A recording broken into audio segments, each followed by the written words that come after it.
and welcome to the Sprues and Brews stream. Today I'm joined by two super duper special guests, Jay and Dave. How are we doing, chaps? Hi Matt, hi Dave. Hello. Good to have you both. This is new. I've never done this before. It is, yeah. We are live and painting, and it's going to be super exciting. How's everyone getting on? Yeah, really good here. Decided to try and get my Death Guard Terminators finished, and I figured that this stream would be the best place to get that done. Excellent. And what are you working on, Jay? I'm working on. I finally started the battle line, the big battle line slug for the Lumineth. So I've done a test model today. I've got my paintbrush in my mouth, I'm afraid. Don't know if you can see that. Ooh, up a little bit. Yep, awesome. There we go. Hang on, let me switch to your camera. Jay. Let's have a look. Yeah, he's looking really cool. So it's just the Metrica theme. So I've got down here another 9 of them to paint. So I'm just working on the shield at the moment for this guy to finish him off, and then I'm going to get cracking batch painting those guys.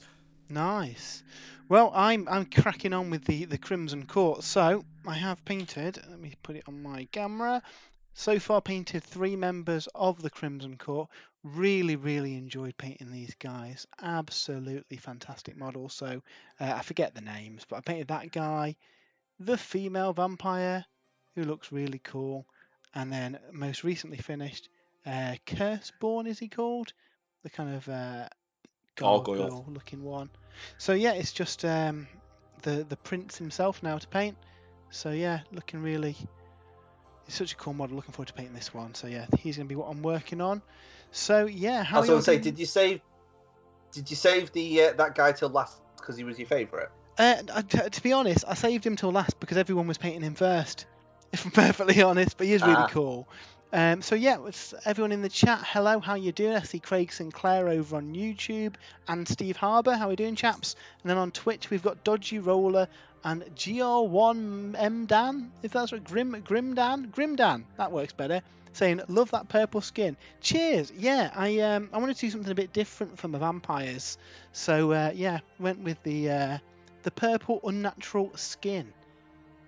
Craig Sinclair's painting the Orphan Watch tonight. Excellent. I primed the majority of my Curse City stuff today while the weather was nice, so hopefully get this guy done in a couple of days and then crack on with the Curse City stuff.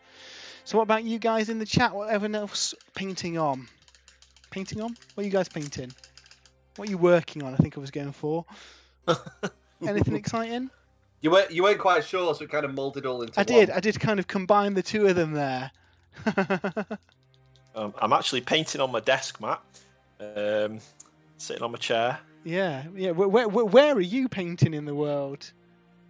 So I am just mixing up what I've called Mephiston Goth, which is Mephiston Red mixed with Instar Black to make a really kind of like, let me slide it in, a really kind of dark red that I use as a base. I've used it on the kind of red parts on all of the models so far. There's probably GW colours that are similar, but it adds a nice bit of darkness and grimness to these vampires. So yeah.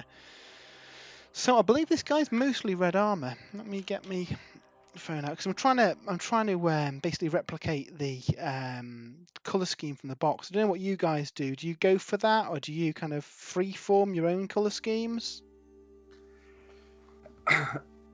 I tend to go for, I'll see the different factions and tend to pick one. I don't know if it's because I lack a little bit of imagination when it comes to creating my own stuff. I do intend, however, when the new Imperium magazine comes out, to make a custom chapter of Primaris. Oh, yeah. Nice. I definitely want to do that. But no, normally, for example, my Death Guard, they're painted in the normal Death Guard scheme. My Mechanicus and Mars. So yeah, I tend to stick to box arts or a faction colour scheme. Cool. Right, let me find a picture of him. Yeah, so basically I'm just going to copy the GW colour scheme. So then I've gone for black cloak, red armour, and obviously I'll have the purple skin on them all. So yes, that's what I'm doing. Grim Dan says, I got my whole group into Instar cleaning products. Game changing is an understatement. Awesome, good to see that. If you are going to be using any Instar stuff, if you use the code SPRUES5 at checkout, you can actually save yourself 5% as well, which every little helps, doesn't it? Absolutely. Yeah, those cleaning products are amazing. Have you had to so play with good. them yet, Dave? Have you managed to try I them have. out? I have. Yeah, they're really good. I found that they were much easier to use than the. I used to use. Well, you actually put me onto the Masterworks soap. Masters but for some cleaning reason, soap, yeah. I couldn't really get on with it. The Instar stuff though is so much easier to use.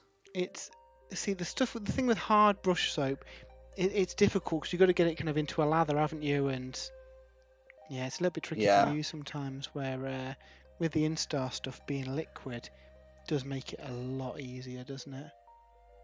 It does a lot easier. Have you had to play with Water Plus yet? No, actually, I haven't. I've been meaning to, but haven't got round to that yet, unfortunately.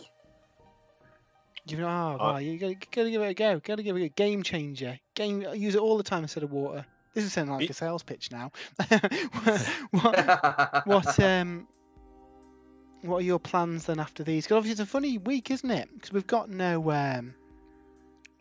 no pre-orders again for the rest of the month.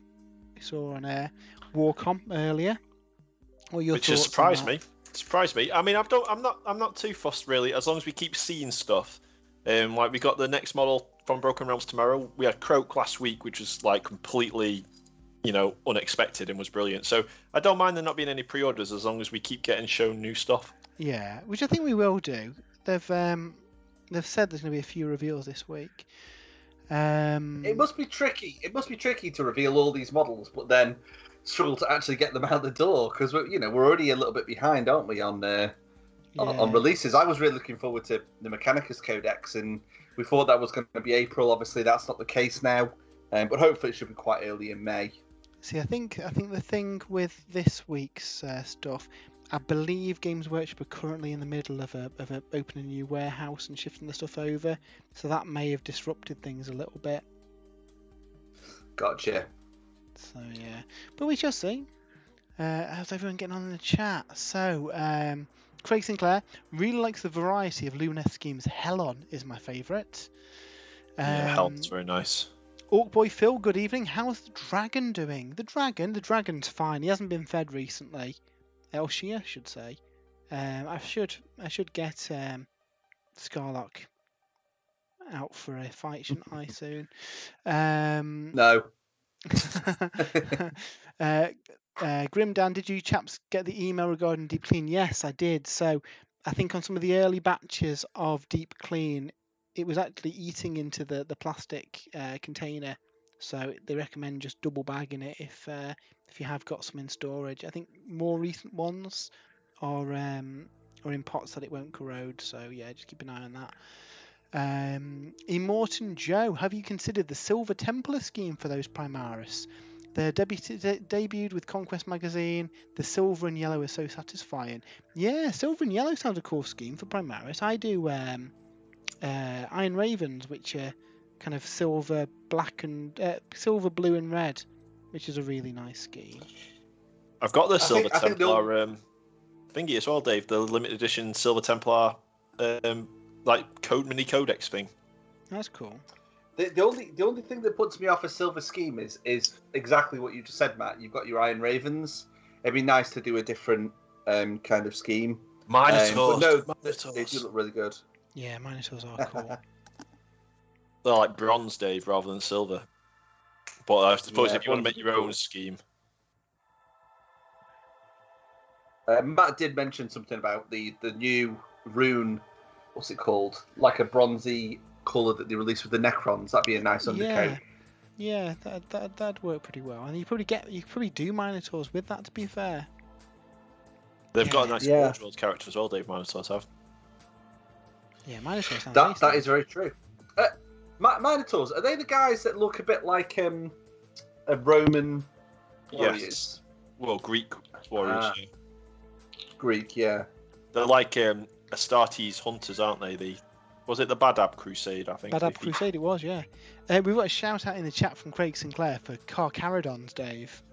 Oh yeah. Space Sharks. Ooh, Space Sharks, yeah, that they are very cool.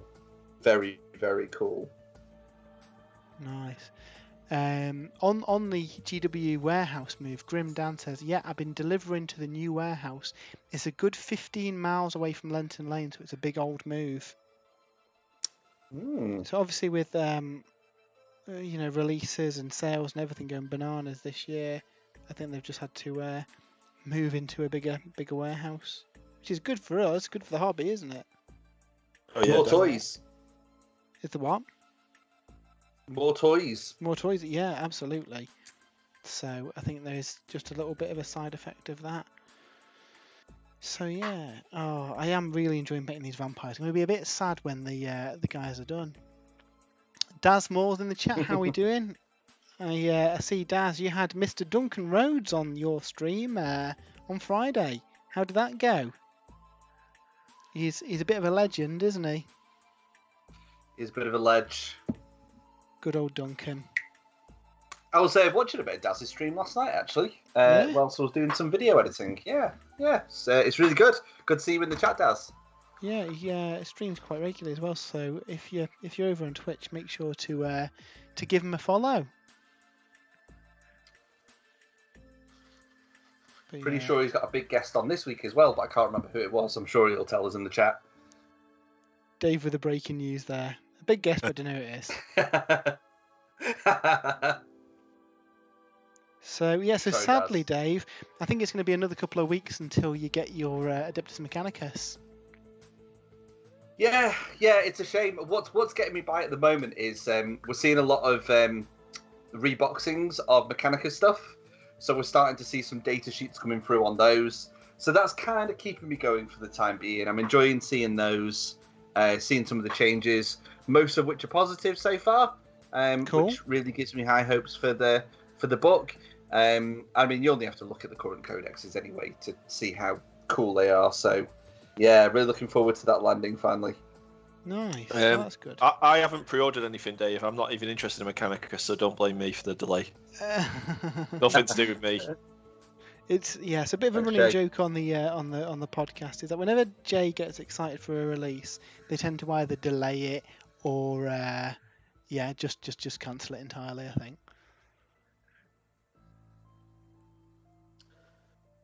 But you're right now, Jay, because you've had 2 waves of Lumineth, so you're okay. Yeah, and that's it. I've got everything that keep me going now until Matt started reading through Broken Realms Be'lakor, and then got me all excited for stuff that it's probably a bit spoilery to discuss on this on this stream. So yeah, I'm so excited. I know I keep banging on about this, but I have thoroughly enjoyed the Broken Realms books. What about you guys in the chat? Have you all read the Broken Realms books? Does everyone play Sigmar? People can't say there's no background and storyline to AOS now. They have properly fleshed it out with some pretty big revelations and plot happenings. It's been really, really cool. I know you've read one of them, haven't you, Jay? But I don't think have you read any of them, Dave? I don't think you have you? No, I've not yet picked them up. But luckily, I have two very close friends, Matt, who have been filling me in on what's going on. So yeah, I feel like I've read them. But no, I do fancy picking all 3 of them up and just having them in the catalogue of reads, to be honest, because they're almost up there with like Black Library quality stuff going on in those books. Yeah, it's been really cool. I'm really keen to play through the narrative content in them as well. So there's like a full 6-game campaign in each book. So over the course of them, we'll be able to play some decent games. It'll be fun. That would be cool. Grim Dan says, play Sigmar but never got Broken Realms. Going to get Be'lakor though, as it has Nighthaunt. Yes, it does. Nighthaunt gets some pretty cool rules in it. They're pretty good. Basically, it gives them sub-factions, only 2 of them. One of them benefits like Chain Rasps and Stalkers, and the other one is very what are the ghost horses called? Hex Race. Yeah, one of them kind of buffs them, which gives them extra attacks on the charge, which means on the charge, including their mounts, Hex Race have got 6 attacks each, which is pretty fun. Wow. So yeah, I like that. I like that they're adding stuff for old armies and updating them. Yeah, definitely.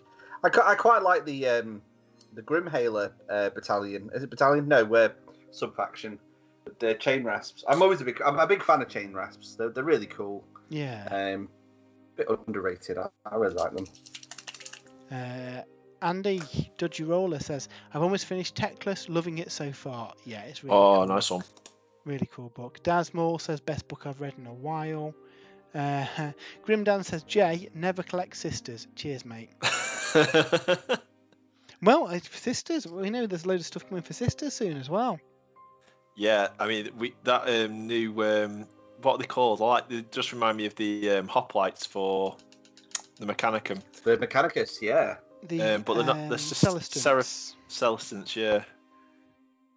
Yeah. Very cool. They look really cool. Oh no, Oh, sorry, go on. All I was going to say is, don't tell Dan that Jay's actually got a box of sisters under his desk. I do actually upstairs. Did you know the launch box they did? But I don't think I'm going to get around to painting them anytime soon. I've got too many elves to paint, and then I have a feeling once the elves are done, that there'll be another Age of Sigmar army that I'll be buying. Are you still going to paint them though? The sisters, yeah. I mean, I'm not in the mood for painting a 40k army at the moment. I think I'm waiting for the Eldar to get redone. So I think the Eldar will probably be the next 40k army I paint before I get around to sisters. But I might. I mean, it depends how good. I love the new suits that the sisters are getting, and I love those close combat. The Celestians. I can't remember. Yeah, they are Celestians, aren't they? Yeah, they're different like close combat type of them, aren't they? Yeah. So I think I will get around to them at some point, perhaps towards the end of the year. Okay. Yeah, it's all about the Lumineth for me at the moment. I want to get that army finished before I get anything else on the paint table. I'm really interested. I think I will be picking up Lord Croak because I just think that model looks so cool. That's really the only things on my sort of hobby list at the moment. Okay. Well, speaking of Lord Croak, Daz Moore says, was Croak in the Be'lakor book? I know Seraphon were, so he wasn't in the rules. I wonder if he gets his own Broken Realms book. So his profile isn't in the book. However, he does feature in the lore quite prominently. So, yeah. I imagine... I don't know if he'll get his own book, because I think we would have seen that by now. There's a chance that maybe he appears in the Kragnos book, maybe. But yeah, he doesn't. Yeah, his tale is not finished. No. Yeah, I'm really excited to see where this goes, and I kind of want to know how many volumes they've got. You know, is it going to just be the one more book left, or yeah, have we got a few more in the pipeline? Because they're amazing, and I don't want it to end, basically, the series, because it's so good. Definitely. I mean, we might get an actual Warhammer preview during these next few weeks with the warehouse changeover. We might yet find out. Well, yeah, I mean, I do wonder. They've kind of, if anything, moved to showing more models off, haven't they? You know, on Monday we're going to see a new 40k model, and a new model from Broken Realms, which hopefully is Kragnos. I kind of thought we'd see him by now. And then obviously they're showing off new Heresy models. I'm fairly certain they said there was another preview event coming, so whether that time's for, you know, us coming out of this period without any pre-orders. Because there wasn't a lot of stuff left to come out, was there? Now the Titan's out, the War Master. No. You know, we know that we do the Mechanicum book. We know we've got the Necromunda stuff. We've got the Sister stuff. We don't know what that's coming with, which is presumably a book or a supplement or something. Got Orcs. And Orcs, yeah. But again, obviously that's going to be with a book or supplement of some description. So yeah, the imminent stuff really was Admech and Necromunda, wasn't it? Which I kind of thought we'd get for this week. Mechanicum was always meant to be April, so if it's pre-order May, that's not too delayed, is it? No. Plus, if it's pre-order May, that means we may be able to do a stream the day it comes out. Yes. Of course, yeah. Best get cracking with those ad mech, Dave. Yeah, well, I've got an army ready to go. I've got a few reinforcements I could add to them to give a bit of a variation and a list. But I have got some quite a lot of Mechanicus ready to go to face whatever you fancy putting them against, Matt. Nice. I might get the demons out, Dave. Might get the demons out with Be'lakor on the way. The demons. Bertimo says hi, guys. Hi, Bertimo. How the devil are you? You having a good weekend? Grimdan says, guys, what do you think the solution to small wound characters getting sniped is? Do you reckon we'll see a bodyguard escort rule from 40k? We've talked about this in the past, and I think that kind of makes sense because it is, even with the -1 to hit, it is easy to take out those support heroes, isn't it? It's a lot easier in Age of Sigmar than it is in 40k, yeah. So, especially with Sentinels on the block from the Lumineth. Yeah, exactly. They're just fishing for mortal wounds, aren't they? Yeah, and they don't even need line of sight, so... Yeah. Lumineth. There's so much more shooting in Age of Sigmar now, isn't there, that it is a big problem. Yeah. I think we'll see a few tweaks in the next edition of Sigmar, but assuming there is a new edition of Sigmar coming, which Broken Realms are certainly pointing to. But yeah, I think we'll see something to fix those few issues, because I think on a whole the game's pretty good place, isn't it? Yeah, I think so. There's a few tweaks that I think are needed, but yeah, I think it's a pretty good game. Dodgy Roller is also hoping for 40k lookouts rules for AOS. I think that solves a lot of the problems, doesn't it? In fact, a lot of the rules just lifted straight over. I think it'd solve a lot of problems. Dasmore wants either Broken Realms Zacharias the Ever Living, or Broken Realms Drazoth the Ashen. Yeah, a Chaos Dwarf book would be cool, but wouldn't a Chaos Dwarf Battletome be better, Daz? So let's just switch over to this. So that's how he's looking, guys. I've just got the kind of base colour down on his armour, just as a kind of dark red. How's that look, guys?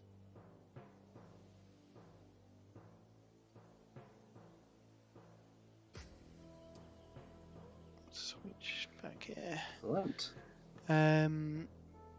Brett says, I saw your ogres earlier, Dave. They're looking good. Did you do that with contrast? I did.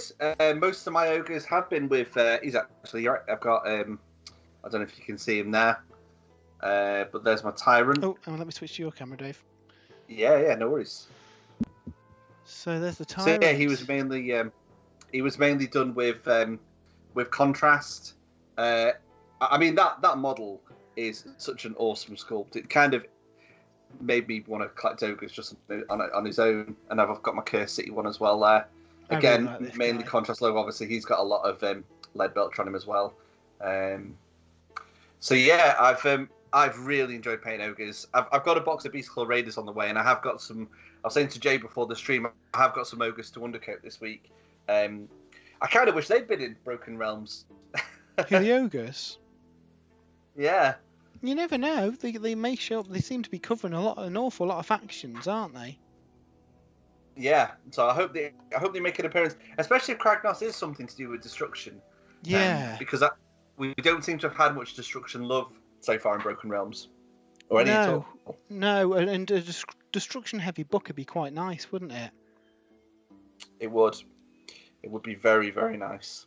Awesome. Batimo says, I'm all good. You guys are giving me some much needed hobby motivation. Well, thank you.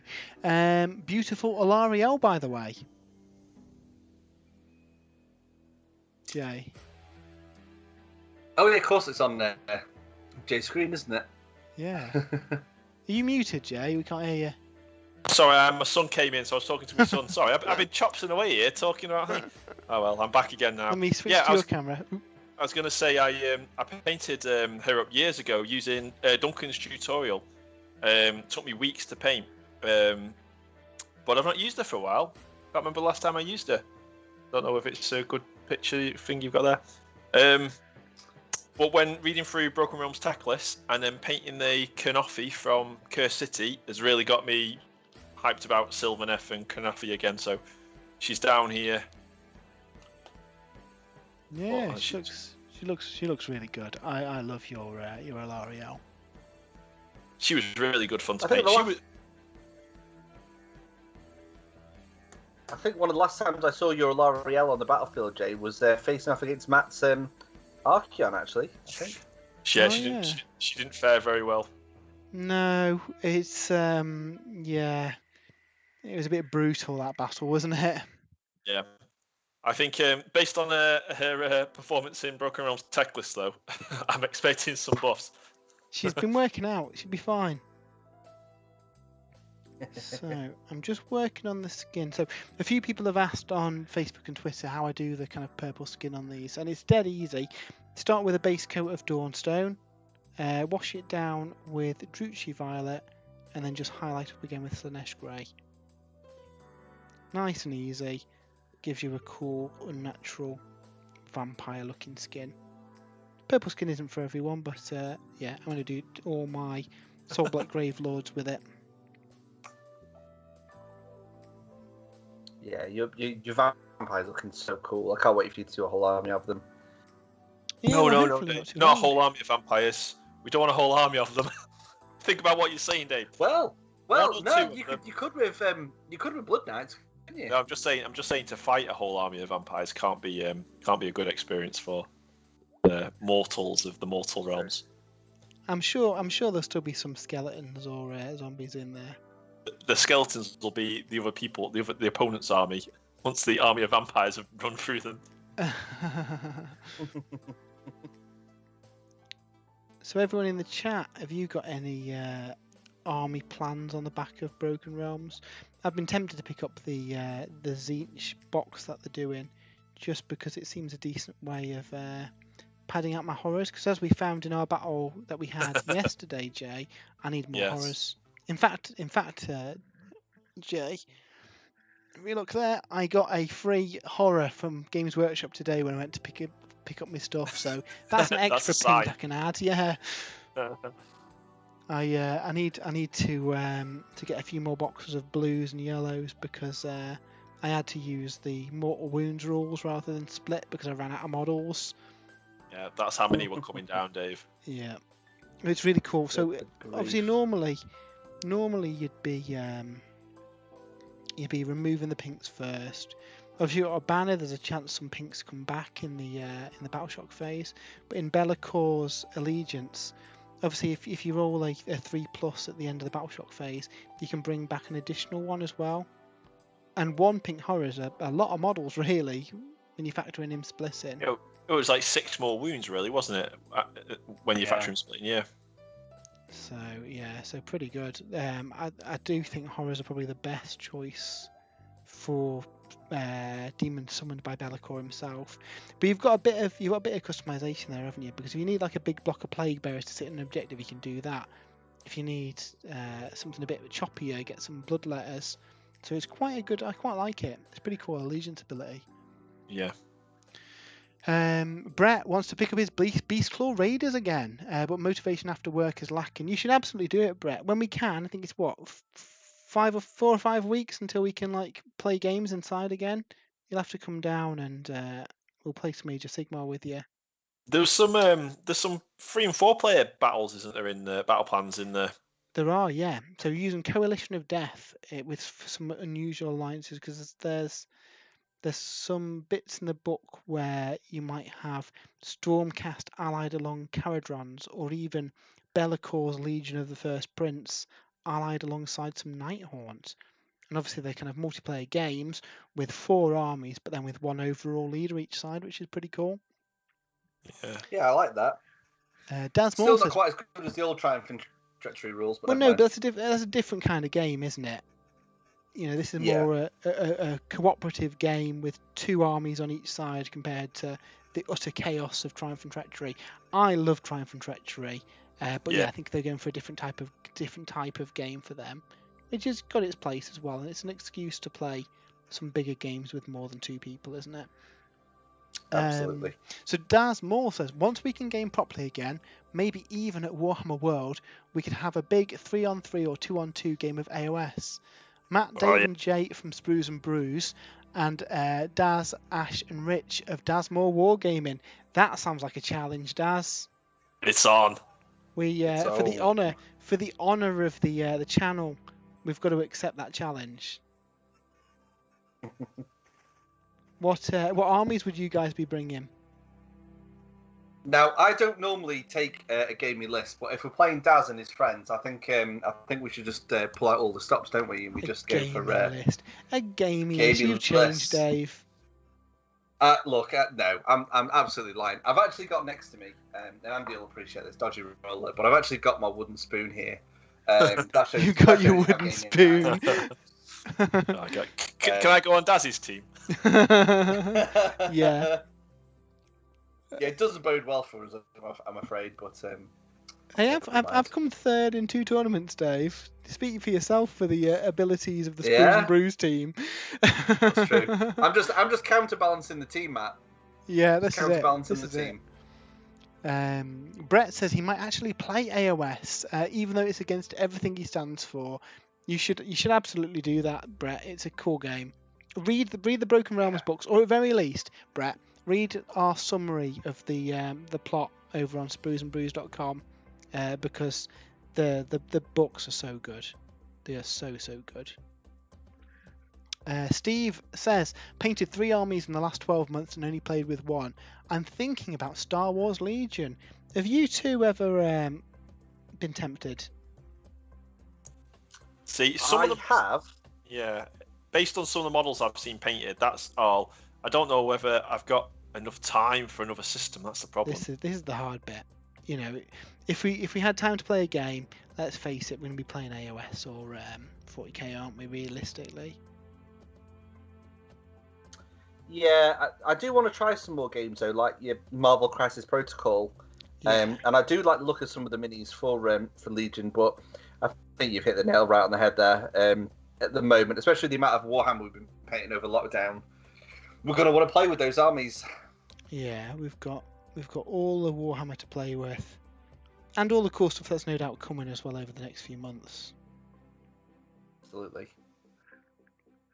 Right, just getting this skin down starting with the Dawnstone. Yeah, Desmore says it's on. Bring it. Desmore says I've Soul Blight. If Soul Blight are out, I might bring them or stick with my Legion of Asgore. Bring the dwarves. Bring the Chaos Dwarves. I fancy playing. I fancy playing Chaos Dwarves in a fun game. Hint hint. Yeah. I'm sure Daz won't bring like 50 Kadai destroyers or whatever they're called. I just have bad memories of Chaos Dwarfs.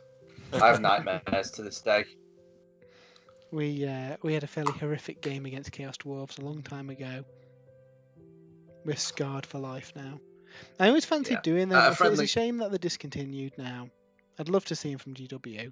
If Kragnos is something Chaos Dwarf related, that's so good. Daz says he's only got 24 Kadai. 24 is a reasonable number, I'm sure. Yeah, they were fairly horrific. So yeah, I mean my hobby plans really are getting the vampires done. Once we've got these, and hopefully should have him done in a couple of days tops. Then start working on all the Cursed City monsters and stuff, and then that hopefully should tide me over until the new book comes out. Because I am super looking forward to that.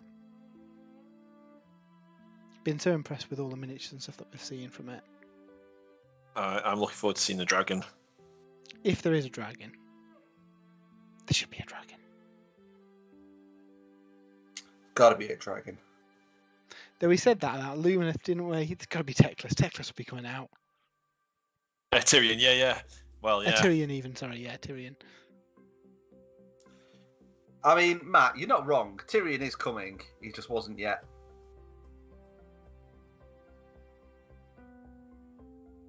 Yeah. So what would you guys like to see then from the next Broken Realms book? If you could have anything you wanted in that book, what would it be? I'm not saying if I'm not answering because my answer is based on what we know from Be'lakor. So I'm going to keep stum. Okay. Okay. Is there a non? Well, you can't really give a non-spoiler, but I know exactly what you mean. Having said that, I would love to see Alarielle. I think Alarielle has had some really, really good lore development recently. And I also think that with the events that happened in Teclis and, where the balance of power now lies, I think that a book centered around Alarielle, the power of life, would be awesome. And I could see her. I think we spoke about this on the podcast. So where Nagash was the god of death, and death isn't evil. Death was a part of the cycle of life. It was an important part of the cycle of life. It was just over time, Nagash became corrupted, and he corrupted the forces of death. Yeah. I would like to see something similar happen to Alarielle. So she is the goddess of life and the force of life, and you associate that with goodness, but it's not. It's just a force. And maybe Alarielle could slide more, the scales tip a little bit, and she becomes a bit more, almost chaotic life. We've already got like Dryker and the Spite Revenants, which are all they're quite malicious and malevolent anyway. And obviously Alarielle wears these different aspects, but maybe now with Nagash and Death, sort of the power of that is now a lot lower, a lot more impactful. Maybe it means that it's not in balance anymore. It's flipped the other way almost. Yeah. And that might not necessarily be a good thing. So that could be cool to see. People expecting just Alarielle to be stay with the forces of order, but maybe she doesn't. Yeah. So Craig Sinclair says, I'd like to see the Ideneth fleshed out a bit more. All-out war with the Lumineth now that they've dealt with Nagash. Well, that's interesting because I think Ideneth the only faction that can ally with the Lumineth? Currently they are, yeah. And obviously in the events of Marathi, they pretty much pledged their allegiance with Marathi. Yeah. So, yeah, I think the fallout of the Broken Realm series is going to see the traditional four-faction Grand Alliance thing change quite a bit. I think that'd be a really kind of exciting change for the game as well. Mixes up the, it just mixes up the storyline a bit, doesn't it? And brings us maybe some new armies that we haven't seen before.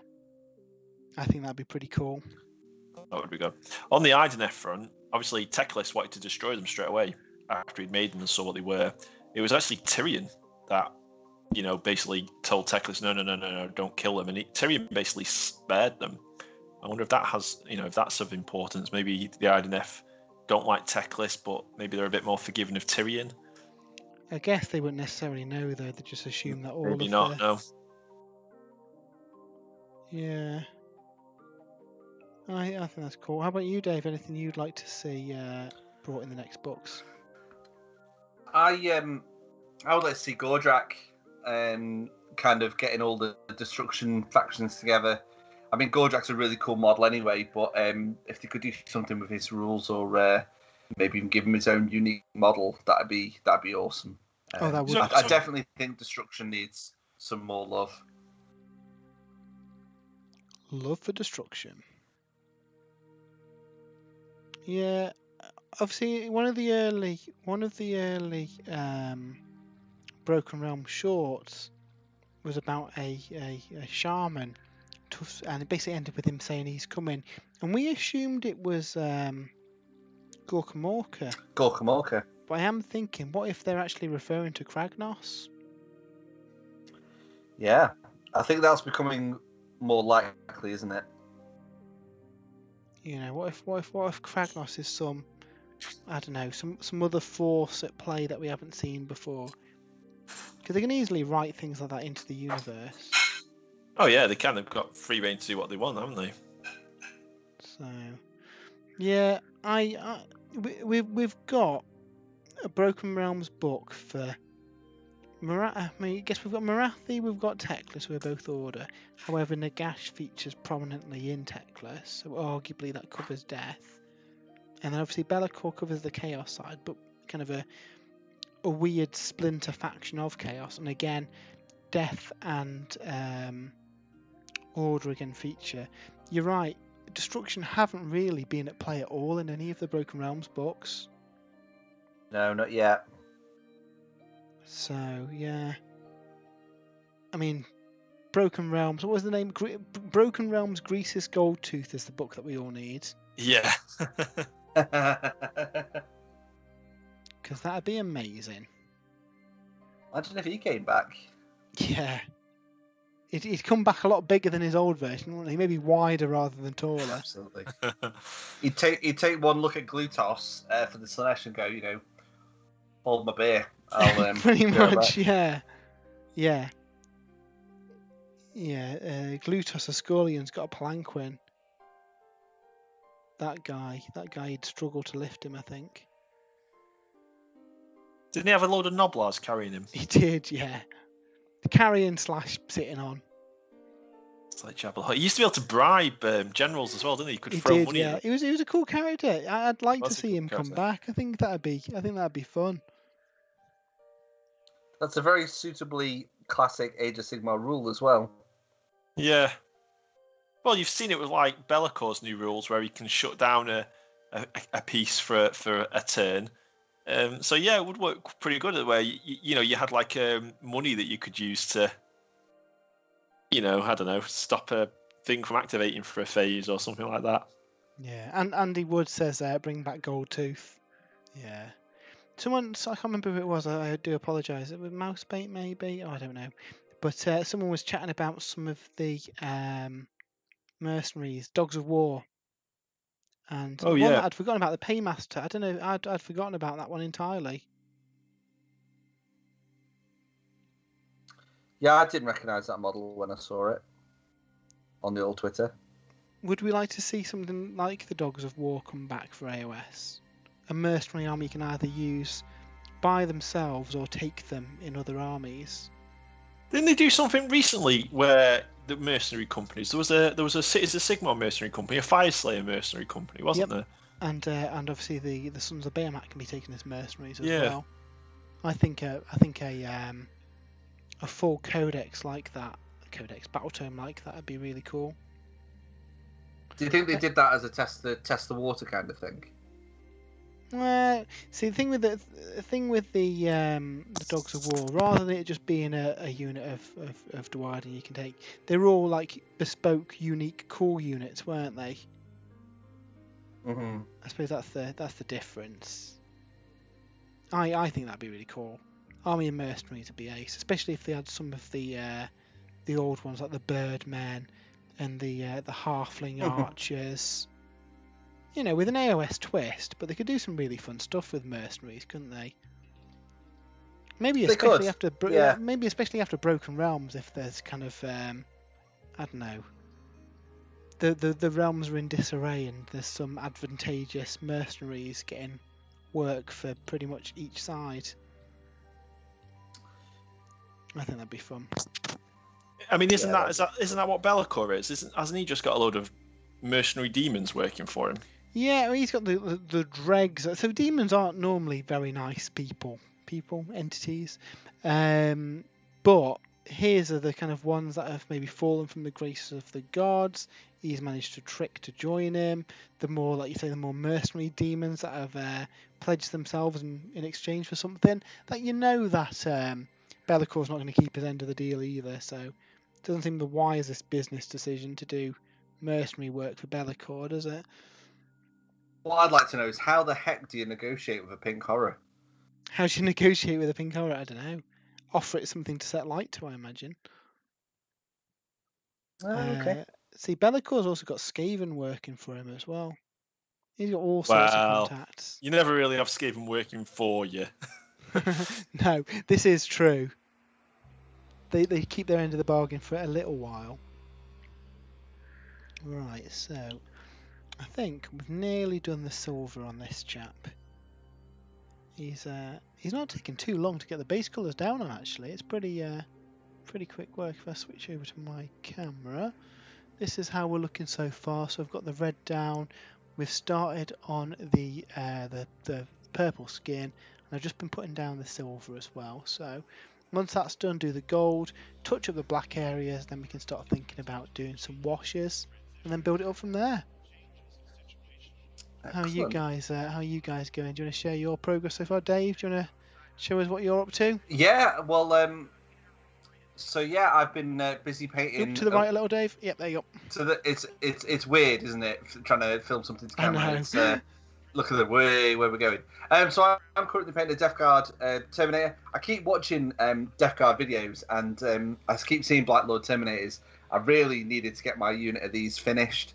So that was the intention for tonight. So this guy's got a massive flail, which is an awesome weapon. Not quite. I don't think it's quite as good as it was in the old codex, but it's still a very cool weapon. Because I really want to get the Death Guard on the table with the new book when we can get some games in. I still need to add more Mortarion to the ranks, though. That's nice. Yeah, you do. The ranks. Mortarion. Well, Mortarion, absolutely, yeah. Jay, do you want to share what you're working on? How are you getting on? So, I've got these are just the wardens. So I'm just putting the Corax white over the. So they've got like beige cloaks and robes, and then it's like a white enamel armor. So it's just Corax white going onto those bits, and then what I do, I'll probably do the robes after this, and then the gold trim, and then you can use Wildwood contrast. I find so. They recommend you paint all the gold trim on the Lumineth, and there's a lot of it with Dryad bark, I think it was, as a base, and then layer the gold on top of that, which takes ages. But I found a cheap way of doing it, and it's just to put the Liberator gold straight over the bone and white, and then use a really mixed out contrast medium mix with Wildwood. I think it's like maybe 7 or 8 parts to 1, and use that over all of the Liberator gold trim, and it sort of just shades the recesses of the white armor very nice with like a soft brown, and it just shades the Liberator gold as well. Oh, nice. So it's a bit of a shortcut because there's a lot of gold to paint on them. I think it's safe to say you've been putting off these guys a little bit, haven't you? I've been putting off. Yeah, I mean, I've painted Teclis, I've painted Eltharion, I've painted the Stone Mage, I've painted the Cathaler, I've painted the Mountain Spirit of Eleanor. I have just been putting off the infantry, but I've got to get them painted, and so I'm thinking I want to get 20 painted, then do another character, and then another 20 wardens, and that's then the 40 wardens, which makes a good flexible battle line, because I can use 20 in one battle. I used 40 in the game we had yesterday. So and that basically means then I'm set for the 1,000 points as well. So I'll probably only have 20 and 1,000 points. And then go from there, because I mean there's loads of cool stuff. I want to paint the Wind Spirit, so a couple more characters I want to paint. The Sword Masters I want to paint, but I think I've got to get 20 of these done before I paint anything else for the Lumineth. So that's the plan for the next 2 or 3 weeks, I think. Oh, that sounds good going. Andy says, look at the size of that spear. Oh man, we had a game yesterday, Andy. What was it? It was horrors, wasn't it? And horrors versus spearmen. Horrific experience. They were all intertwined, and yeah. I mean, it's weird because I do actually think it is a problem. They're not very easy to use in a game because of the spears. They're really nice models to paint, and I get the idea, that they are a defensive formation. They use these pikes. They get bonuses when they get charged, so they do look like how they perform rules-wise, but they are hard to use in an actual game from a practicality point of view. I don't know what the solution is. The movement trays aren't really very practical in Age of Sigmar because they're okay when you're setting up, but once you start piling in and moving around pieces of scenery, we were just chucking the movement trays away at the end, weren't we, Matt? I mean, we did that. I mean, I had about 100 demons in my army, didn't I? And yeah. After the first turn, I pretty much ditched the movement trays just because you then want to get in more precise formations, don't you? Yeah. So I don't know what the answer is. It's going to be fun using them because I mean I'm going to be using this army in every game we have, really. I want to get practice them, try out all the different units and stuff. So I'll be sticking with these for a while, but I'm going to have to get better at moving them around and positioning them. I mean, the spears, they tangle up on other units, they tangle up on themselves, they tangle up on the board, the scenery, and you've got to keep these guys in base contact with each other so they get their Shining Company buff. It's very hard. Yeah, and we were a little bit rusty because it's the first time me using. Well, the book technically isn't out yet. The Legion of the First Prince, and it was your first game ever with Lumineth, like in real life. Yeah, that's right. So it was a really cool game, though. It was ace. It was fun. The demons performed better than I thought they would after the first turn because, you don't. Pro tip: don't charge Lumineth. Especially when they're standing next to a big cow. Awesome. I got. We were playing. Is it Arcane Places of Power or something like that? Yeah, Places of Arcane Power. Yeah. So there's 3 objectives, Dave. One in the middle, one, and you deploy in opposite table quarters, and then there's an objective in each of the quarters that you don't deploy in. And it's a bit unusual compared to other battle plans in that it's only heroes that can take and hold the objectives, and you get points the longer you hold them. So Matt was at a bit of a disadvantage because he only had 2 heroes, and one of his heroes was Be'lakor. So really, you didn't want Be'lakor sitting around on an objective. No. If you could help it. Whereas I had 4 heroes. I had the Avelenor, the Mountain Spirit, a Stone Mage. I had the Wind Spirit, Sephiroth, and I had one more. Oh, the Lord Regent. Lord Regent was right, wasn't he? Yeah, he's awesome. He'll be featuring in all of my lists. He's fast. He's got a good magic spell. He's quite tanky because I give him an artifact that gives him an extra piece of Aether Quartz, so he had 2 Aether Quartz to spend. He's -1 to hit whilst he has 1 Aether Quartz, so you can use an Aether Quartz to get your save up to 2+. So he gets a lot of attacks as well. So he was quite cool. But in the middle, Dave, I got the first turn, so I was able to basically just plant all of my Alarith Temple units. So this is the 10 Stone Guard, Avelenor, the Mountain Spirit, and the Stone Mage in the shrine just behind him. And they basically didn't move then the whole game. Yep. A unit of Demonettes charged into them and bounced off them because I used the Aether Quartz in that turn, didn't I, to give the Avelenor a 2+ save. So we had a 2+ save, and obviously in the Emetrica and Alarith Temple, he ignores Ren -2. So they formed. That mission was really, really good because it meant I could get onto a position, and the Lumineth seemed to be really good defensively, but it can be quite tricky to get them into position because they're quite slow. You can only walk them. You don't want to lose the Shining Company. But because this objective was so close, I was able to get onto that position in turn 1, and then Matt had a job then. Although we were talking about it during the game, and we wondered whether if you had committed the horrors to Avelenor rather than the Wardens, shoot him, it could have been a bit different. But like I say, we were both rusty. We hadn't played for a while, so. Yeah, I think it would have then. You'd have had to be a bit more aggressive, and then you'd have lost your defensive bonuses. Yeah, that's it. I would have had to charge the Wardens in, which meant that they would have lost Shining Company. You really want the Wardens to be charged so that they're stuck there and then they've got their Shining Company buff. But yeah, I was able just to sort of stay there and just keep you off that middle point. And it was a shame because Be'lakor had to sit on the other point on his own, didn't he? Really, he didn't really contribute much to the game. It would have been silly me trying to take that one. It made much more sense to at least get the points for the far objective. But Be'lakor, unfortunately, in that scenario, was on objective duty. But we'll have some more games, won't we? Yeah. I've got some suggestions in the chat, Jay. We've got John, who's just turned up on YouTube. How are you doing, John? Hope you're having a good evening. And Grim Dan says, what about mini mag trays? Now, I've used some of them for my Daughters of King because they've got a similar problem with lots of flailing limbs. And the mini mag trays, that you've got a bit more freedom as to where you put your models on the movement tray because it's essentially a magnetic strip, and then you put magnets in the bases of your models. Oh, I'll take a look at that then. Yeah, I definitely think I need some solution for it because obviously you were like picking them up and they were getting caught on stuff and. Yeah. I mean, it's bad when you. Go on, carry on. I was going to say, if you search mini mag tray, I think we actually did a review of them as well. So there's a video kicking around if you want to watch that, Jay. All right, yeah, cool. I'll have a look at that. Yeah, I've used a variety of movement trays over the years. But yeah, them spear guys, they're going to be a bit fiddly, aren't they? Yeah. I know a way you could sort that out, Jay. Don't take them. Don't take them. Use them for battle. Well, what's the other option? The archers. I think I'd rather face the spearmen. To be fair. I know. Well, that was it. I didn't use any sentinels. Sentinels seem a bit. See, well, I mean, 2-man sentinels.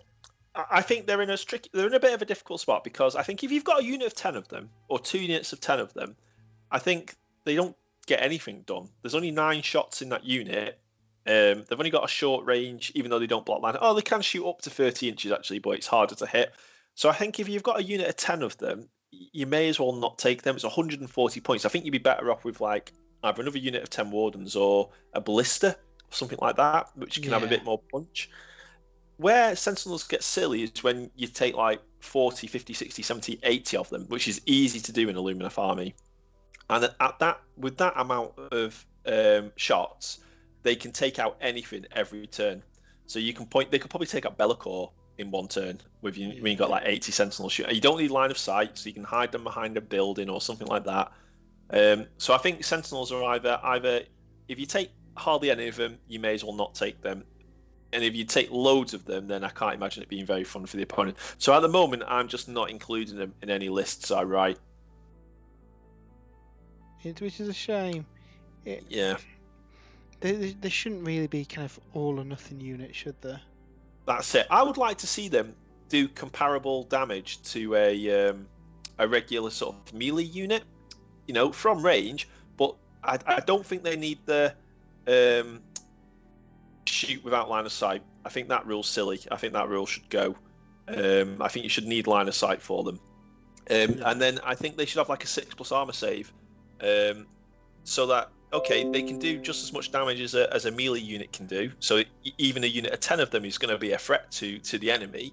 But if the enemy charge them, they're just going to crumple. So you set them up behind wardens and things like that, which then slows your wardens down. So there's like a trade-off.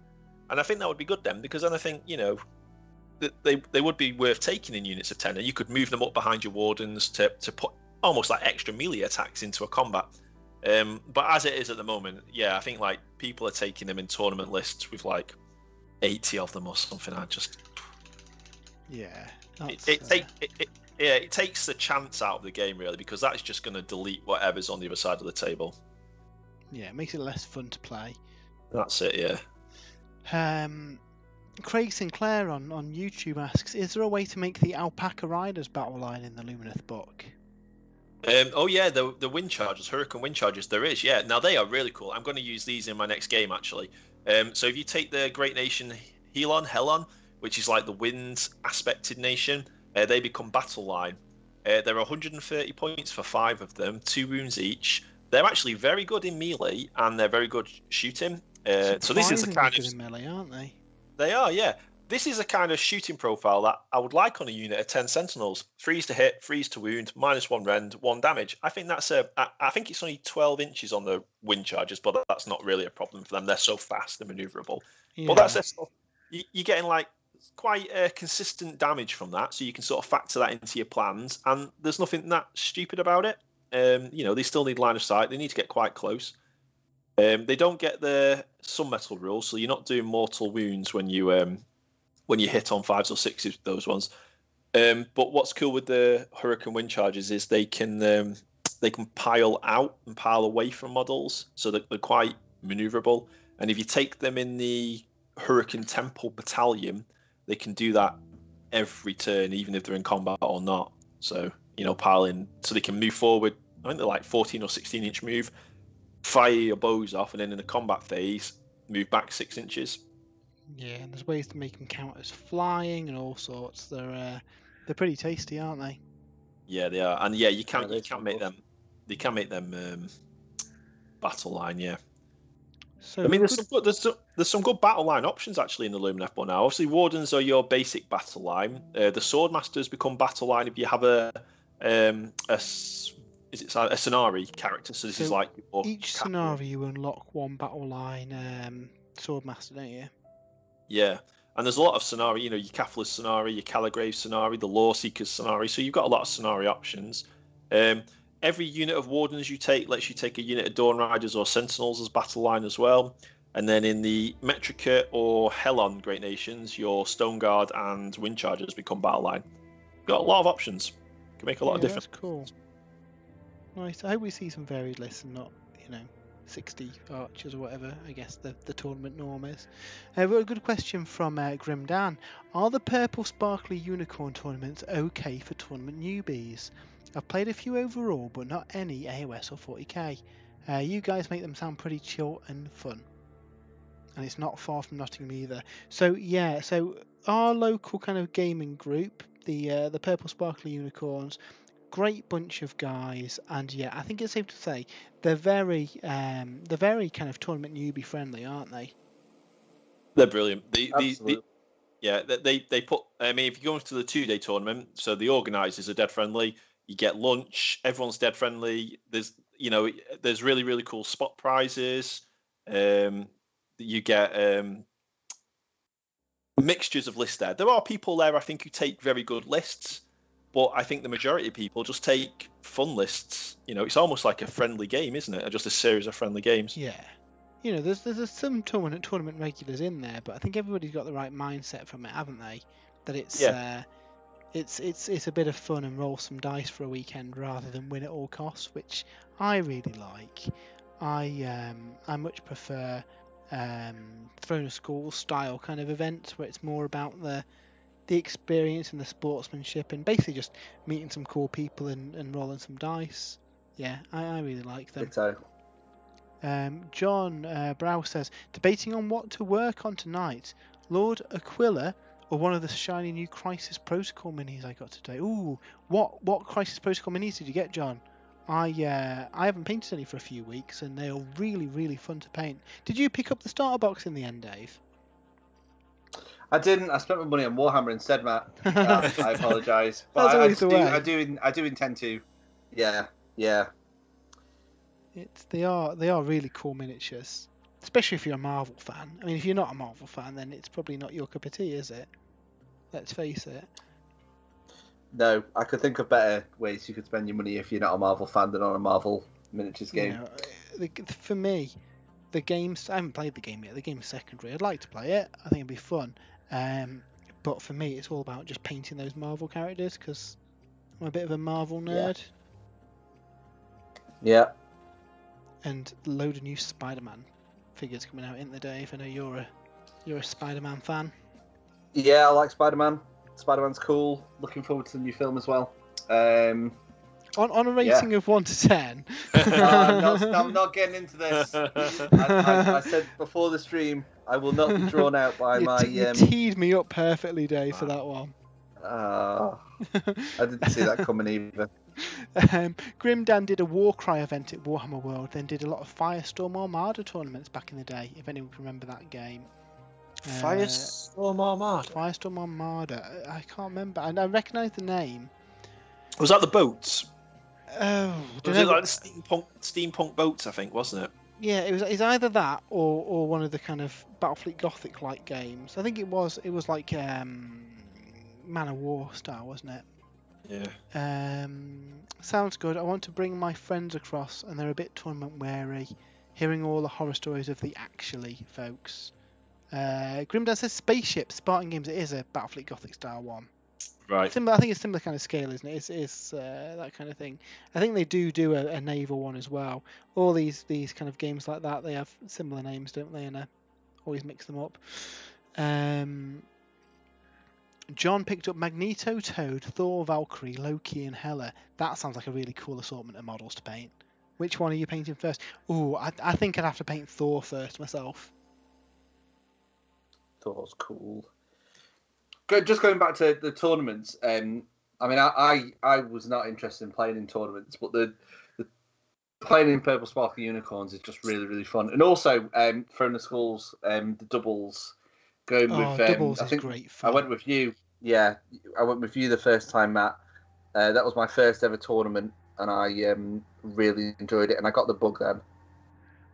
Yeah, yeah, I have missed tournaments while we've been doing this because we'd back at the start of last year I must have had about 5 tournaments booked. I think I was doing. I'm sure I'd booked Middle Earth doubles maybe. Cheers for the subscription, Steepaver77, thanks a lot for following. Yeah, I think we're meant to go do some Middle-earth doubles with Andy, I want to say. Andy, if you remember. I think we had a 40k doubles as well, because we were on about doing a Custody/Sisters combo. I think there was talk of doing a Heresy event. And we had the 4-player team event booked as well, didn't we? Oh, of course we did. Yeah. Oh, that would have been so good. Would have been amazing. I was really looking forward to that. I was taking dwarves, wasn't I? We were going to take one army of each Grand Alliance. Yeah. Between the 4 of us, and Andy was the 4th man on this one. Yeah, such a shame that was cancelled, because I was really looking forward to it. Definitely going to do it when we can again. I had also booked tickets for the GT as well, because one of my resolutions was kind of trying more tournament types that I hadn't before, and I wanted to give the GT a go and see how I got on. Hobby resolutions, Matt.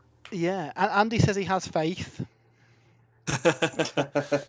Desmore can't wait for the Throne of Skulls. Grimdan definitely want to hit the tournament scene a bit more. I've got 2 little boys, 3 and 1, but after the lockdown I want to make the most of gaming. Oh, you're in a similar position, aren't you guys, with little ones, and you've managed tournaments and stuff? Yeah, yeah. Cool. And John, they just previewed a load of new Spidey minis a couple of weeks back. Carnage, Lizard, Black Cat, Mysterio, and a new version of Spider-Man. Yeah, and the New York City apartment block building kit is coming out alongside that as well, which looks really cool. Yeah, that looks really cool. So that's the problem. There's so many I think games we're planning on having a game, aren't we? Yeah, as soon as we can. We're planning on having a game, aren't we? Post lockdown. Yeah, I've got enough miniatures, I think, for us to do 2 armies, the equivalent of armies, crisis teams, or whatever they're called. So yeah, we can definitely have a game of that and roll some dice.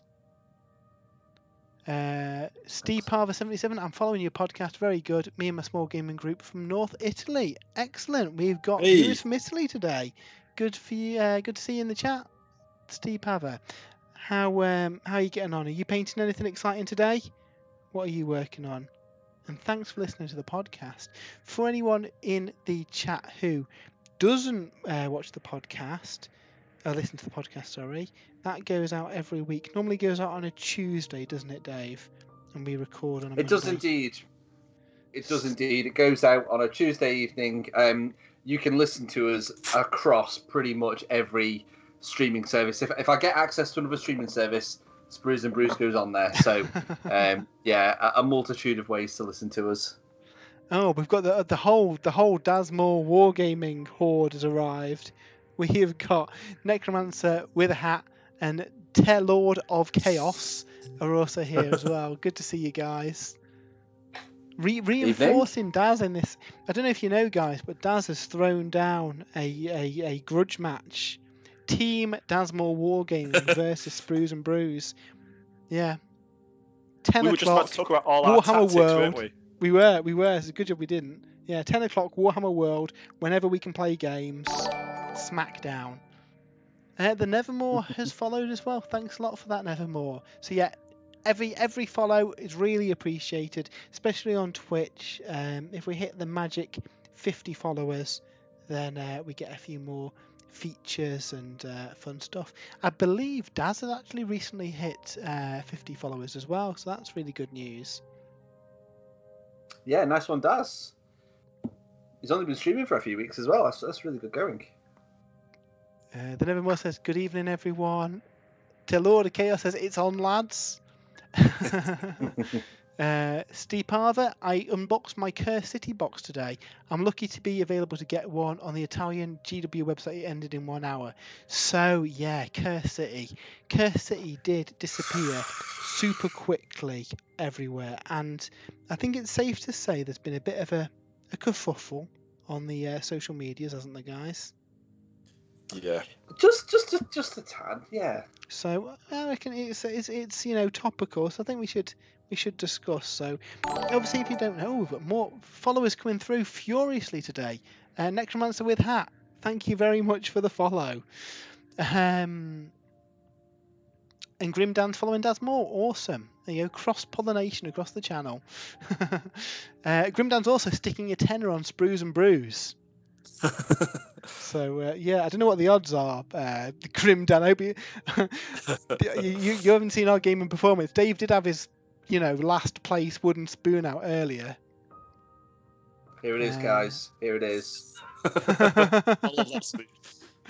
Grimdan says, my friend works at Derby GW. We went in yesterday and they sold 3 copies of Cursed City to one guy. See, that's a bit unfair. I'd stick to it one per person personally, especially with it being such a hard to get hold of item. I think that they were the rules, but I guess it's hard to manage. If a store manager decides to sell all 3 to one person, there's not a lot that the guys at head office can do about that. I don't know. It does look like they're gonna be printing it again in the future. So for people who don't know the situation, Desmore's also putting a tenner on Sprues and Brews. So the situation, if you don't know, obviously when the game went up on pre-order, the GW social media team shared that it wasn't a limited item. It is going to be a permanent line release. Awesome. However, the game sold out really quickly. And a lot of people are saying this is down to scalpers. Honestly, I think part of it is that Games Workshop games have just got more popular in the last 12 months. More people have started hobbying when people have been furloughed and had more chance to do hobbying maybe. And I think they're just genuinely selling more. They sold out their entire stock allocation, and it was marked as no longer available. There was no official comms from GW on what had happened to it. So people were a bit kind of confused. Some stores had started taking pre-orders for a second wave of them. And then yesterday or the day before, I forget now, the official Warcom Twitter account was confirming that you can get copies from your shops, but there'll be no more on the GW website.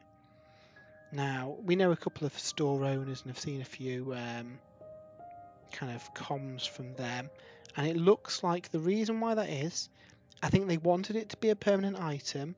However, there's obviously been some issues with printing the tiles. Now, the tiles that is one of the few things they can't produce in-house. All the miniatures they can print themselves, but the card components they have to get printed separately, and it looks like for reprinting those card components, there's currently a 6-month lead time. So whether that's maybe their supplier being a bit funny with them and taking advantage of the situation, or just something as simple as the current global situation has meant that it's a long time to get these printed. Because let's not forget, this game was meant to be out in November as well, so presumably it's sat in a warehouse for a while, hasn't it? Mm-hmm. And they may not have expected to, if they've printed enough stock for 6 months and they've sold it in a day, they need to get more printed, don't they? And if there's a 6-month lead time, then what are the options? Leave it on the website, but you can't have it for 6 months, or just remove it entirely? It sucks. I know it sucks. And the communication, I do think that Games Workshop would have solved a lot of the pain by just having some comms on Warcom about it. Just explaining. Just be honest with, just be honest with the consumers and say, look, we wanted this to be a permanent thing. That's why we said it, but it just can't happen. We just can't get them printed. So, apologies. Yeah, I think the important thing in all this, though, the Warcom guys and the social media guys, they're not the ones they're not the ones who've just they've not lied to people. They've not decided to not produce this item. They've just communicated what they've been told to communicate. And unfortunately, they're on the firing line. Now, whether someone in higher up in GW should have made comms, yeah, I think they should have done, and I think it could have been handled better in that way. But it's certainly not the fault of the guys who are, simply manning the Facebook page. And I don't think it's really fair for anyone to take it out on them, because it is No. they've got no power over that. No, I completely agree. So yeah, it is a shame, but it sounds like eventually it will be reprinted. It might just be November again, maybe by the time it's back in circulation, which I know is frustrating for people who wanted the game, and it has been a super popular, super hyped up game as well. I think that's what's been frustrating for people. So yeah, what are your thoughts on the situation? Yeah, I completely agree. I think the communication could have been miles better. They should have just come out and been honest with everybody. I mean, I get the whole hype. They want it to sell. It's kind of a balancing act, isn't it? If they don't hype it, they don't sell it, then it's one of those things. But they've created a very high quality product, so it's quite clear that they intended for this to be a permanent thing. And like you say, Matt, hopefully it will be back in available at some point in the future in some shape or form. Now, to retailers, they did say that the miniatures will be available in another form, and I did put on the website a while ago speculating whether the contents of Curse City could actually make up a Start Collecting Soulblight Gravelords box. Now, if you've seen the rules for the stuff, obviously the stuff in Curse City is based on the old undead, what's it called, Legions of Nagash book, isn't it? I strongly believe when the Soulblight Gravelords book comes out, we'll get new profiles for all the stuff in Cursed City, and that load of content, 10 zombies, 10 skeletons, the units of bats, the units of rats, that seems like a really good way to start an undead army, doesn't it? Giving you all those core kind of battle line units. Yeah. So it wouldn't surprise me if all those undead sprues are in a Start Collecting box. That Radikar, the wolf, is maybe a blister pack vampire for the Gravelords. That just leaves the heroes, and most of them can be taken by order. So they could potentially do a I don't know, Heroes of Ulfenkarn box and put them out that way. So I think there's hope for the models coming out separately. So Steep Arva, I hear that the assembly instruction inside Bellicor was incorrect, and they put an early errata on Facebook. Just like the carried on in Curse City, seems to me that GW is under quite a lot of pressure from Brexit and COVID. Absolutely. Nevermore, the community team and local store managers are the last people to be responsible for it or to hold a grudge against.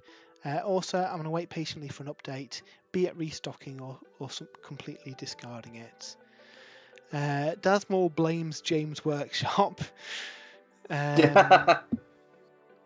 Grimdan, models and plastics are made here. They can probably fire that out quick, but like Matt says, the printed stuff is obviously overseas for now, and that's the issue. Nevermore, I really love Matt's skin tone on Lord Duval. What recipe did you use on them? So it's dead easy. I think you missed the start of the stream, Nevermore. So I use a base of Dawnstone. I then wash it down with Druchii Violet and then highlight up with Slanesh Grey, and you end up with something like this. So a bit unusual. I know not everyone's a fan of the purple colour scheme, but all my vampires across my Soulblight, including probably the Vargskir and I forget what they're called, the triplets out of Curse City. The Bloodborne or something, yeah. I'm going to do them in the same scheme as well, because I think it works quite well for the vampires and makes them stand out. Grimdan, it's weird how Bellicor is limited to 2 per store in North America. You guys hear that? No. Now, I do know that I think we mentioned the Games Workshop warehouse move. That's obviously had some impact. I know I was in our local Games Workshop today, and he didn't actually get any of this week's new releases due to supply issues. So I think there's obviously been some teething issues in the move of the warehouse, and just the combination of Brexit and COVID. There's lots of factors in play that are making things look it makes things difficult, doesn't it? Yeah, exactly. Especially when you like with the card stock parts in Curse City, which is obviously the problem. If they're coming in from Europe, there's going to be new kind of charges on them. It's going to be a lot more expensive to do it now, so maybe they've been looking around for other suppliers, and that's caused the 6-month lead time. Don't know, but yeah, there's lots of factors in play making things a little bit difficult. And this isn't just Games Workshop stuff either. I mean, you only have to look at other sectors. I work in an online retail sector, and we're having problems. Unfortunately, it's not in plastic miniatures. It's something far more boring. But we're having nothing but problems with containers. We actually have an item, a stock item that we purchased, sat on the boat that was responsible for the blockade in the canal. So I've absolutely no idea when we're going to get those. So there you go. Some pizza ovens. That's what's to blame. And that's another thing as well. A lot of the GW books are still printed in China, so if they have come via that route, I think they've managed to catch up, haven't they? But obviously the last couple of weeks with the Suez Canal kind of blockage, there's been all sorts of issues. So yeah, lots of factors at play.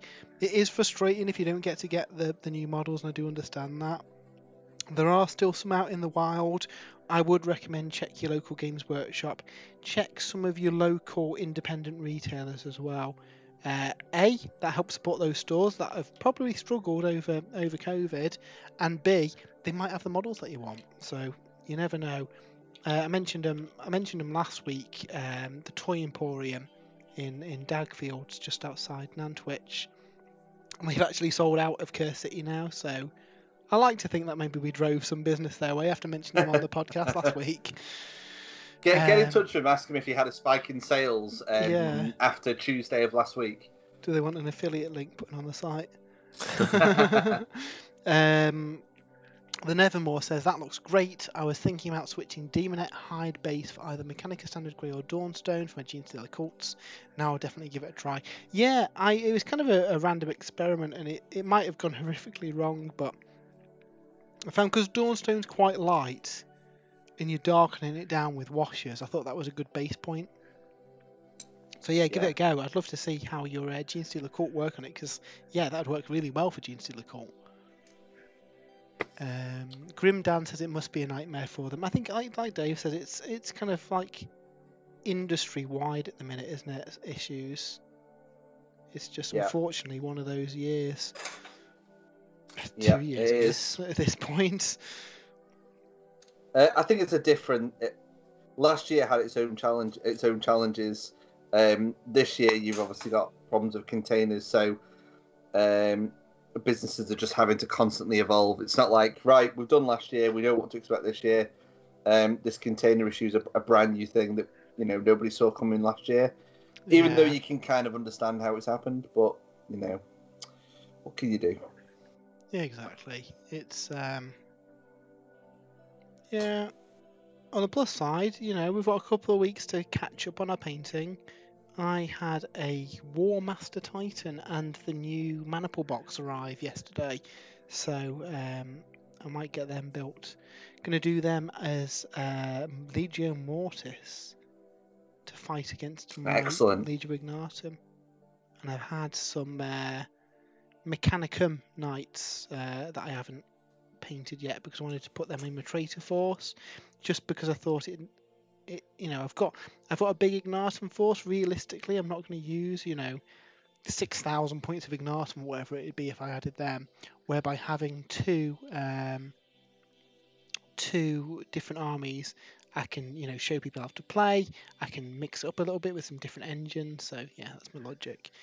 Nevermore says, alright, unfortunately I've got to go to bed now. Glad you're streaming on Twitch now. Definitely will try and tune in more often. Well, thanks for joining us, the Nevermore. Yeah, we stream every Sunday 7 till 9. So look forward to seeing you next time. Bye, dude. See you later. Dasmore, feeling a bit depressed seeing how clean and neat most of your work areas are. Mine looks like a bomb. Okay, so Daz, you can see a small rectangle of my work area. The rest of it's a bomb site. The camera's strategically positioned. I know. Like at 6:15, so I know I'm going to be streaming in 45 minutes. I just tied you up this tiny little square area. If you get out of frame, you should see underneath the desk. I've got a warehouse full of Lumineth boxes underneath my desk. Warehouse, yeah. 2 buckets down there full of paint. And he's not kidding. There literally are buckets full of paints. Yeah, we heard them last week. I know. Well, I've got myself organised today. I've got all my paints here that I'm using for my Lumineth. There you go, pro streamer now, Jay. That's it. Yeah, pro streamer. The Lord of Chaos. Mine is on the floor currently. Yeah. How does everyone store their stuff? I mean, so I don't know if you can see it on my camera. I've got a lot of shelves and most of my army is on. I've also got a couple of shelves with kind of unbuilt stuff, and there's a whole unit under this desk I'm painted on, just filled with boxes and future projects. Pile of potential, I think Kerry would call it. I think absolutely. My wife would probably have other words for it. Oh yeah, mine has a few choice words. But Jay, you've done really well, Jay, haven't you? Kind of sticking to one project this year. Yeah, this year so far. So I mean, my project, if you remember back when we started, was to get the Blood Angels done, the Lumineth done. Can't remember what my 40k army was. I think I had a 40k army. Can't remember now. Was it to add to the Ultramarines? I can't remember. It could have been to add to the Ultramarines. Yeah, I can't remember. And Dark Angels as well. Once I'd done the Blood Angels, so of course, I painted. Yeah, I painted a lot of Blood Angels. Not got. I don't think it's a legal force for a battle yet. I think I need to paint some troops. But I've made a good start on them, and then I sort of got a bit burnt out painting them, so I've put them down because I don't want to ruin them. So I'll go back to them. I imagine I'm going to be listening to Mortis in the next couple of weeks, and I think that will probably get me back in the mood for painting Blood Angels. Or Titans. Or yeah, all the time. But yeah, I really want to get the. I've been waiting so long to get the Lumineth, and now I've got all of the models I need. I've got my army built. It's all sprayed, ready to go. I'm feeling pretty good about painting them, so I'm going to just try working on these. I want to get this army finished and the Blood Angels finished before I pick up any new armies. Yeah, that's pretty good going, Jay. I also want to get games in with this army because I find that you know, picking up strategies and how to use units, strengths, weaknesses, it only really comes by practicing with an army. And so I want to practice with this army because I think they're quite a strong army by all accounts, and they definitely look strong on the battletome. But it seems like there's a lot of moving parts that you need to keep on top of. You've got your Aether Quartz use, you've got the different spells, you've got the different units having like the Venari, the Sonari, the Alarith, the Hurricane have all got their own individual sort of rules and things that you need to keep on top of. So I don't think it's an easy army to use. So I think it is going to benefit from having lots of games with them. Yeah, definitely. It's definitely not a point and click army, is it? I think you need to know how they work. Yeah, that's it. So what I'm looking forward to, and the thing is as well with this army, which is unusual, is that I like every unit pretty much that they've released, and you can't use every unit in every battle. They just don't work together like that. So I've got like a number of lists I've written that I'm going to be using. So I can, I want to use tech lists, but you can't really use tech lists with all of the win stuff because you don't have the points. So you're going to have to use a tech list and then a win list and a stone list, which is cool because it adds a lot of variety. It means that rather than when you get bored of an army, you think, oh, well, a bit bored with this army now, I might have to start a new army where they've only got like a one-dimensional playstyle. You're not going to have that problem with Lumineth. Yeah. You can play a ranged army, you can play a close combat army, you can play a cavalry army, you can play a monster heavy army, which is cool. So yeah, so I expect to see the Lumineth in lots of our battles, guys, because I'll be using them a lot, I think. Yeah, well, I picked up if I got it to hand, a Sloppity Barpiper while I was in Games Workshop because he's had a bit of a profile update in Broken Realms Techless, I believe. And he now gives Plague Bearers extra attacks. You can use them to give them extra rend. And in our practice game yesterday, I think I need to shuffle around some of the numbers and some of these units and add in a couple more heroes. And I think a decent support hero like that's good for the if points could stretch, I think a support hero for each good would be pretty good. But I think for the Nurgle stuff, in a normal kind of scenario, that's probably going to be my go-to choice for sitting on an objective. Mm-hmm. So something to make them fight a little bit better is pretty useful. So I've picked up the Sloppity Barpiper. Plus he's got possibly the best name in Warhammer. And he's an excellent model as well. And it's an excellent model, yeah, exactly. So I picked him up. Yeah. So I think I was back in Warhammer Fantasy a demon player. Oh, Daz, got to go now. Great stream as always. See you tomorrow. Yeah, see you later, Daz. Hope you enjoyed the stream, and I'll tune into yours during the week as well. You've got some decent guests on, haven't you? Dodgy Roller says, ha ha ha ha ha ha. Narrative reasons. So there's a bit of a I suppose code word at the Purple Sparkle Unicorn events. If anything's narrative, normally it means filthy, net list, horrific, win it all cost stuff. Yeah. So for the short term, I want to kind of get my demons ready, because the good thing with that is I'll be able to use them for 40k as well. So if I get stuff like the Sloppity Bowpiper painted up, I've got him for 2 systems then, haven't I? And there's not really many demon models I don't own, so I think over these weeks where there's no releases, I'll probably get some of the demon stuff finished off, then I'm ready. And then I guess when the vampires come out, I'll be painting them for a while anyway. I'll be in a similar position as Jay, where it's going to be a couple of months till they're painted. So at least I'll have this Be'lakor Legion of the First Prince army built. And even if they're not the most competitive, I can still have some fun with them and use them in 40k as well, because presumably there's a new Demons Codex on the way. So it's pretty good. How about you, Dave? What's your master plan then, army wise? Well, at the moment it's finishing off to get armies complete. I mentioned earlier that I've got quite a large Adeptus Mechanicus army, but I still actually have some units to build and paint.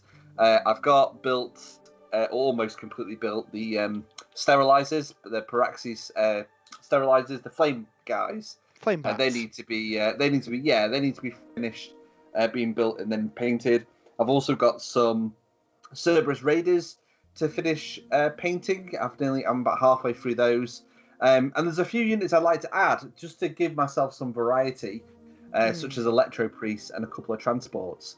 Obviously tonight I'm painting Death Guard Blightlord Terminators. I've got a 2,000 point Death Guard army, but I'm adding other options and getting everything painted. I do also fancy Mortarion, but you kind of be a bit of a reward for getting all my Death Guard stuff fully painted. And I also have my Necrons, which I was really ploughing through until I ran out of Lead Belcher spray, which I have got on order and have on order for quite some time. So hopefully when that comes... Lead Belcher, Dave. Give me 30 seconds. Oh, my days.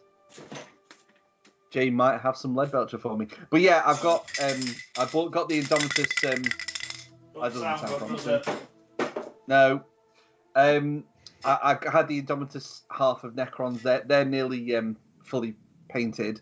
And I've got a couple of boxes of Immortals to paint as well. And then I do want to get the Void Dragon sooner rather than later. And that'll give me quite a good 2,000 point army. Maybe not with much variety, but a good 2,000 point army. Grimdan says, got to shoot, guys. Loads of fun. Love the stream and the podcast. Keeps me going. Out on the road delivering. Excellent. See you soon, Grimdan. Also, the Lord of Chaos. Better get going. Love the stream, guys. Look forward to the inter-channel game later down the line. Cheers, chaps. Hope you've enjoyed the show. It's good to have both Dave and Jay on as well, keeping me company while painting models. Have you guys enjoyed painting on the stream? It's been good. I got a lot of progress. So last week I was painting Qualaphis, the Kenofi Exile. I managed to finish her in the week. And I'm making a start here on the Venari Warden, so I'm hoping these will be done for the week. So next week I'll be able to have a different unit of Lumineth. So it's good to keep like the motivation on our side going as well, really. Yeah, because in the past we'd often kind of go around yours, Jay, and paint, wouldn't we? But obviously that's not been possible for a long time, has it? No. That was in the old house. In the old house, yeah. Well, you'd not long been in your new house until the world ended, did you? No, that's right. So yeah. And what about you guys in the stream? Have you enjoyed the seeing a few more different things rather than just what I'm painting? I think hopefully it should be interesting to see some different people's painting stuff as well. I was actually quite nervous about coming on because I think you kind of attribute sometimes streams and stuff to being like absolute pro painters. But I think that's not the point of them, is it? I think it's fun just to paint along with friends, and it doesn't matter if you're an heavy metal studio painter or a commission painter. It's just about having fun and painting miniatures, isn't it? Yeah, exactly. This is, if anything, this show's more an extension of the podcast, just more casual and painting at the same time. And you know, if we can share a few little things about painting here and then that's good as well. I've missed a bit of neck on this vampire, so let's do that now. So let me just switch my camera around. How long we got? We've got just under half an hour left, so we have a little bit of a progress update. So here is my Prince Duval so far. Got most of the colours blocked in now. We've got the red, the gold, the silver, the skin tones. There's a few bits of skin I've missed that I need to go back and do. The cape, I'm going to do black. I might start layering that up with, is it Corax? No, Corvus black. There's a slightly off black colour. Yeah, it's like a grey colour, isn't it? Yeah. The pure black in the recesses, and then kind of edge highlight that with the same kind of black scheme I've used on the rest of the vampires. So Thunderhawk blue up that way. Dark Reaper up that way. Oh yeah. And then going to do the kind of rock that he's standing on, probably Carrick stone or something, then wash that down. So yeah, he's getting there. Dave, should we see what you're up to at the minute? Yeah. So I'm actually just waiting for the Hexray Flame to. I don't know if you can see that very well. I've switched my hobby light on, so that light might not be great. But I'm just waiting for the Hexray Flame to dry on that guy, and then I'm going to give him an all-over wash, and then I'll be able to pick out any mistakes I've made. And I always find it's easier on these guys to wash it first. So whilst I'm waiting for him to completely dry, I've started on another Blight Lord Terminator. Nice. Just started him though. You get on through them then, Dave? I really like painting Death Guard. These and ogres are my favourite armies to paint. I just think they're so easy to paint. I think if you're new to the hobby, Death Guard are probably one of the best armies to paint. I think the nice level of detail and the wash really brings them all together, because the armors have quite a few indentations and stuff to them, and that works really well with the washes. Yeah. So yeah, I really love painting Death Guard. The wash really finishes off. I'll just say a quick shout out from Justin M. Hello from Michigan. Enjoy your guys' podcast and enjoy listening to the stream while working on a warp lightning cannon. Excellent. Well, thanks for watching. Warp lightning cannons, they're old school. They're like probably... Yeah, they're ace. Yeah. Jay, I'll switch to your camera if you want to show us how you're getting on. Yep, so I'm currently just putting the Wraithbone onto the cloak for the Warden. So I've done the white armour. I'm now just... they were sprayed Wraithbone, but sometimes it wasn't 100% coverage, so I've just tidying the robes up with some out the pot. I'll have to go back and just touch up the white armour a little bit once I've done that, because some of the areas like around the neck were a bit tricky to get to. And then that's the majority of the base colours down then. So then it's going to be probably not on tonight's stream, probably have to do this in a week now. Start shading the robes with the Wildwood mix, and then start on the gold trim.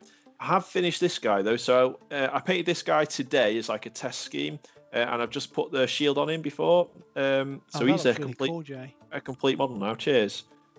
The only thing I'm wondering to do with him is whether to, on the box art, he has like stripes through the sort of, he's like Joey's weird plume. Whether to do that or not, I don't know yet. I'll have a think. But I like the shield, the blue rune. I felt like I was painting old high elves because they used to have this sort of tower shield with the blue runes on. Yeah, that looks really nice against the clean white background on the shield as well. That looks really nice. Oh, thanks. Yeah, he's cool. Old, like a high elf, sort of old high elf colour scheme. Very nice. Yeah. Dodge Roller says, it's really good seeing what you guys are painting. I really enjoy the weekly updates you guys do on the Sprues and Brews website as well, Dave. Do you, Andy? Is that a hint that there hasn't been one for a few weeks? Yeah, that's my apologies. I think maybe if I come back to do them again, I might do them at a different point in the week. That I was doing them on a sort of Sunday and sometimes on a Monday. But with us recording the podcast on a Monday and you got pre-order posts and stuff on the Sunday, I kind of let it slip. So I might bring it back, but maybe do it later on in the week when I've got less on my plate, perhaps. Yeah, you'd had a busy few weeks as well. You hadn't managed to get much hobby done, really, had you, outside of work and small child? In small child, yes, yeah. But yeah, it will be back sometime in the near future. Awesome. I'm going to say, these, I've said it the last 3 streams, but these vampires are some of the best models GW have done. They are. They're so nice. Good. Were they weren't easy to build, really, Matt? Or were they? They're Wonderworlds, aren't they? So they're push fit models that look like resin models. Plastic magic. I think the designer of these was on Twitter, and I don't recognise the name, so I think he's pretty new. He did the flame dudes for Warcry as well. I can't remember what they're called. The Tie Aspirant. No. I forget what they're called now. Spire Tyrants, are they? Yeah, were they the flame guys? I think they were, weren't they? But yeah, that warband with all the fire and stuff going on, he sculpted them. I think he also did the Primaris captain with the shield. Oh, I love that one from Indomitus. Yeah, so he's... I don't recognise his name, but he's an amazing sculptor, isn't he? Yeah, that was my favourite model. I guess with them churning out so many models, they're going to need more designers. Yeah. To keep up. I know there's been a lot of kind of job adverts for new sculptors and heavy metal painters and stuff, and I mean it shows from all the stuff they've been putting out. Did you notice they've got job positions down for the Age of Sigmar team, the Warcry team, the Warhammer Underworlds team? So yeah, definitely expanding. Yeah. Dodgy Roller also says, did someone say ogres? I had to tease someone at least once.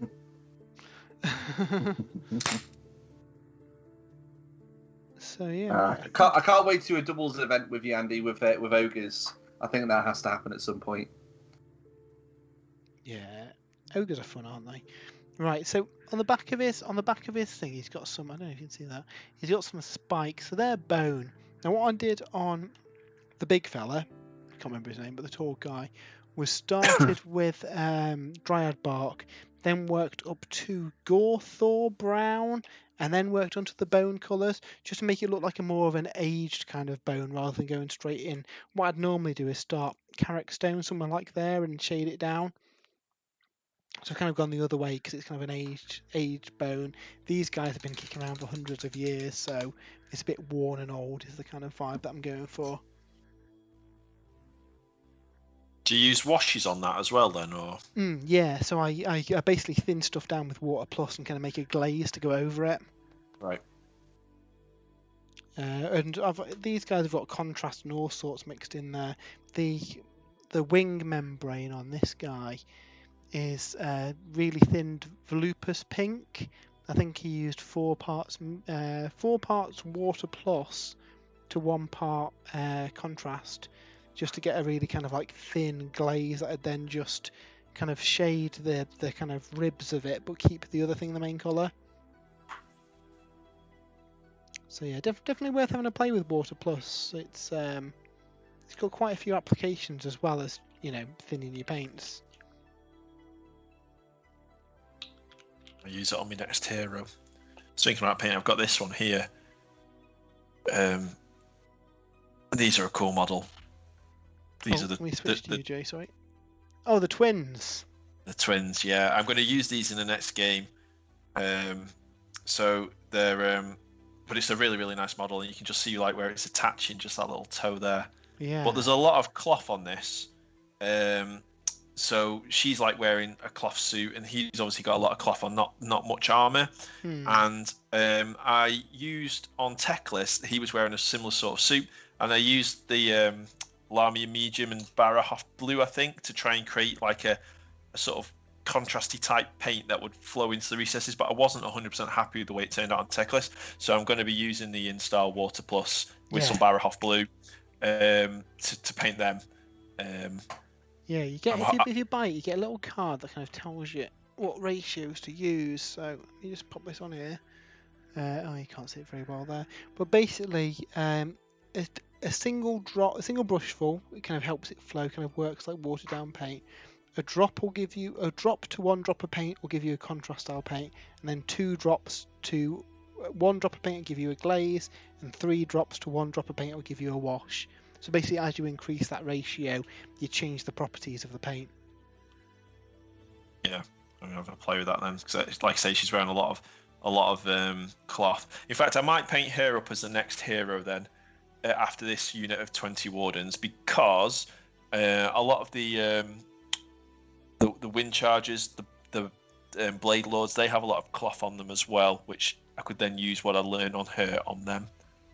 Yeah, have a play with it. I use it instead of water. It makes it flow really nicely.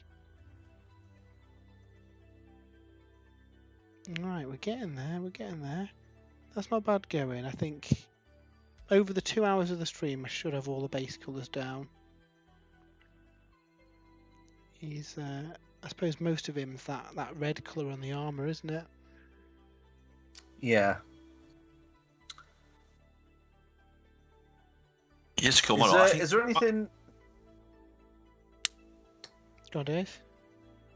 What I was going to say, Matt, is there anything you really want to see for the Soulblight range? Big dragon. Yeah, aside from the big dragon that we previously mentioned. I would like to see an infantry unit akin to the Bloodborne, so vampire elite infantry. Oh yeah, that'd be cool. That would be quite cool.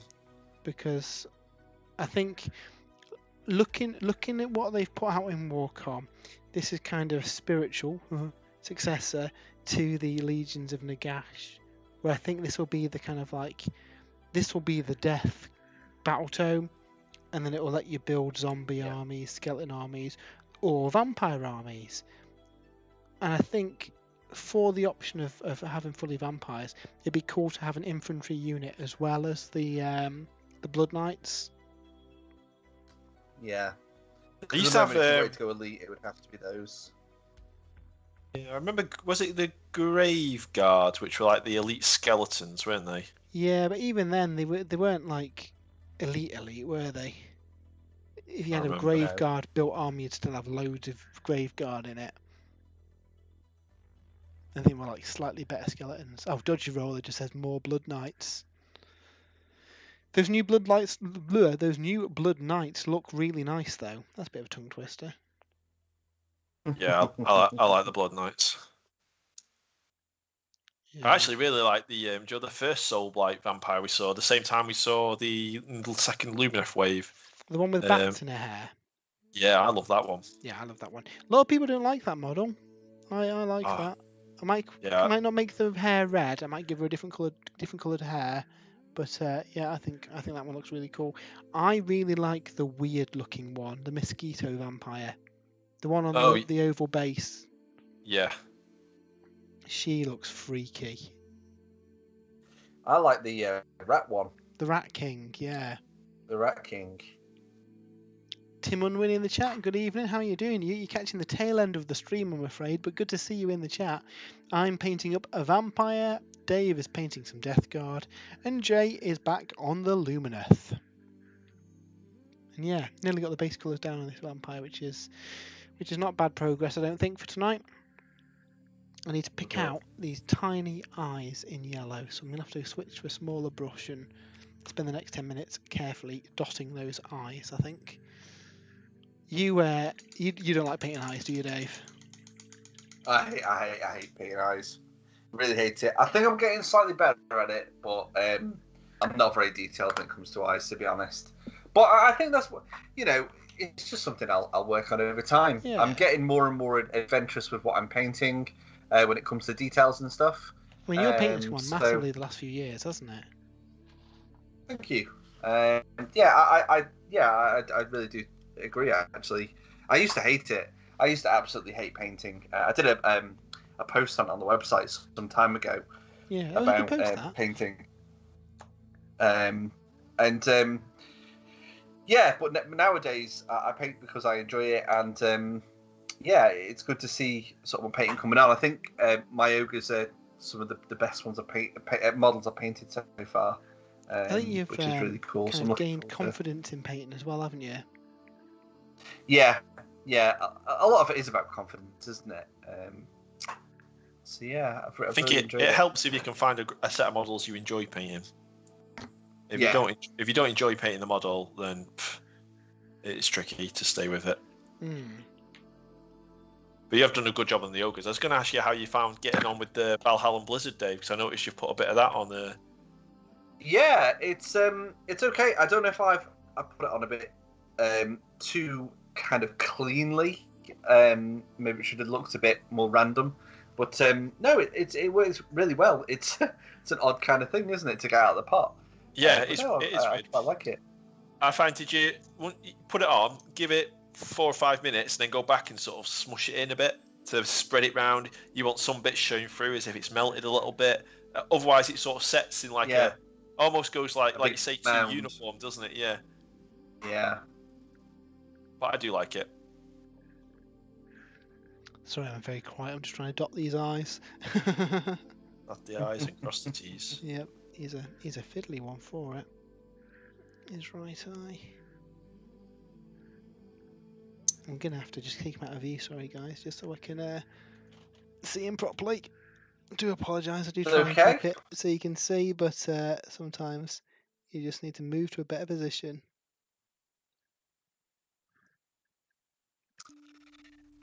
I kind of asked Matt this question, Jay. Is there anything you'd like to see for the Lumineth? I mean, obviously, you've just had a massive wave of releases, but is there anything you'd like to see for the Lumineth that we haven't got yet? Yes, definitely. So, where is he? Bear with me, Dave. Bear with me. Actually, this is one I've not built yet, so I'm just going into my little Lumineth warehouse down here. Move all these star shard ballistas out the way. Another unit of Valorish Stone Guard there. What have I got over here? What's that? More wind charges. It's a good job there's not any Lumineth shortages, because people might be trying to hunt you down. Oh man, yeah. Imagine. I'm looking under my desk. I could easily see there being a Lumineth short. Anyway, I don't know if you can see this thing yet. Yeah, I've got you on the main camera. You got it there, have you? Is it showing up okay? So it's a little bit lagged on my screen. Yeah. So we've got over here. Obviously, we've got Teclis on his Selenar, which is the mount that Teclis, the spirit of the moon. We can only then guess on this side is related to Tyrion, and this thing here, whatever that is, I mean, we think obviously Tyrion, the Lord of the Sun, Lord of Illumination. Could it be some sort of phoenix or some sort of Age of Sigmar style phoenix? Could it be a dragon? I mean, the High Elves, they had their star, sun, moon dragons back in the day. Imric, the Dragon Prince. So that's what I would like to Dragons are very elfish, aren't they? Yeah, they are. Yeah. So I'm from Calador of old. So I would love to see Tyrion. It's going to be a while, I think, before we see Tyrion, which is a shame, really, because I don't think there's that much missing from the range. Me and Matt were talking yesterday, and this could just be down to my inexperience with the army. I've only had one real game with them, so I've not actually played much with them yet to know whether it will be a big issue for them or not. But it's, I mean, we're just talking about the vampires, elite vampire infantry, the Blood Knights. That's a unit you can point at an enemy unit and they will do some damage. They can get across the board quite quickly. They can threaten enemy objectives, and they, like I say, they can do a lot of damage. And from what we've seen so far with Lumineth, I don't know whether they've got a unit like that currently. So, they've got Wardens, which can definitely do a lot of damage when they're charged. You've got the Avelinor, who, flat 5 damage on his hammer. Very, very cool. But he only moves 6 inches a turn, and he actually gets less attacks if he charges. He gets more attacks if he hasn't charged. We thought that with the Blade Lords, the reimagined Swordmasters, that would be your unit. They let your Blood Knights, that you can charge them into a unit and they will get stuff done with their big great swords. They don't really work like that. So I would like to see a sort of almost like we've got the anvils in the Lumineth range now, but we don't really have the hammer. I'd like to see a hammer unit for them. Whether that would be Tyrion, probably some kind of dragon knights, dragon riders, even the chariot, which was mentioned in the battle tome. No, not the battle tome. It was in the Wrath of the Everchosen. That was Matt, wasn't it? In the chariots and ballistas. We got the ballistas, but no chariots. No, but I can imagine a chariot being a hammer type unit. So that's it, Dave. I mean, I'm not that desperate for it. They've got a massive range now, and there's so many different kinds of armies you can build. But yeah, that's what I would like to see for them. You asked the question, Dave. That's my answer. Thanks, Jay. No, that's really cool. I think I agree with what you say. I mean, do you know what really scares me about Lumineth? I don't know if this really came up in your game against Matt. Is all your bravery shenanigans that you can do. Against demons, not so much, is it? No, so yeah, against demons it doesn't work very well. Against like Uruks, ogres, even other Lumineth really, because Lumineth are quite low bravery, it's really, really cool. So what you're talking about there, Dave, is there's a couple of things, and it only really works if you've got Teclis in the army. He's very good at doing it. The Cenari Kaffala as well, and the Stone Mage to some degree. So what the Kaffala can do is every time a Lumineth unit uses some Aether Quartz, which is like your Aether Gold, Dave, in the Caradron Overlords, it gives you sort of like there's one of 4 buffs that you can use. Add one to save, add one to hits. You can add one to casting an or unbinding, or you can cast another spell. But when you do that, you take a -1 bravery penalty for the rest of the game. And if there's a Cenari Kaffala nearby, she can redirect that -1 bravery to an enemy unit. So each enemy unit can only be affected by that once, but then that lasts for the entire game as well. So obviously, what's the bravery of a Iron Jaws, Dave? An Uruk must be a 7. Is it 6? Something like that, yeah, I guess. Yeah, so they've got. I mean, if you look at Gloomspite Gits, they're bravery 2 or 3, aren't they? So they're really low bravery then. Then what you can do is you can cast a spell. So this is a spell from the Law of the Mountains. So you need the Alarith Stone Mage or Teclis. And what that does is when you cast it, the whole enemy army are -2 bravery for the rest of that turn. And then in the following turn, they go to -1 bravery. So when you stack that with the -1 bravery from the Kaffala, your Gloomspite Gits there are on 0 bravery or whatever. I'm sure they're bravery 3, maybe they're bravery 5. Anyway, they're very, very low. So that's a problem when you're taking battle shock. So the enemy then need to spend command points really to keep units in play where they need them. Especially when you think the Kaffala can redirect battle shock tests to an enemy unit as well, so forcing you to take really penalized battle shock tests. Then what you can do is you can combo that with a spell called Total Eclipse, which means that the enemy has to spend an additional command point every time they spend a command point. So if they want to use Inspiring Presence, it's going to cost them 2 command points, which they may not have. Or they may have, but that stops them then using clutch abilities like, I don't know, fighting twice, piling in again, things like that. So that's really, really cool. Then what you've got is you've got 2 more spells. So the Kaffala has a different spell, and the Stone Mage has a spell from the Lower Mountains, and they do similar things. And basically what it does is every time that unit wants to do something, they have to take a leadership test on a 2d6, and if they roll equal to or higher than their bravery, they can't do that action. So you say, I'm going to move with this unit. Okay, take your bravery test. Remember, you're at -3 bravery this turn. They're stuck there. Okay, I want to fight with this unit. Okay, make your bravery test, your -3 bravery. So that's what they can do. They can target key units and sort of really, really make it difficult for them to act. A bit like the Bellacor's ability, really, Matt, except it's obviously there's a lot of build up to it, whereas the Bellacore one, you just point and it goes off for that turn.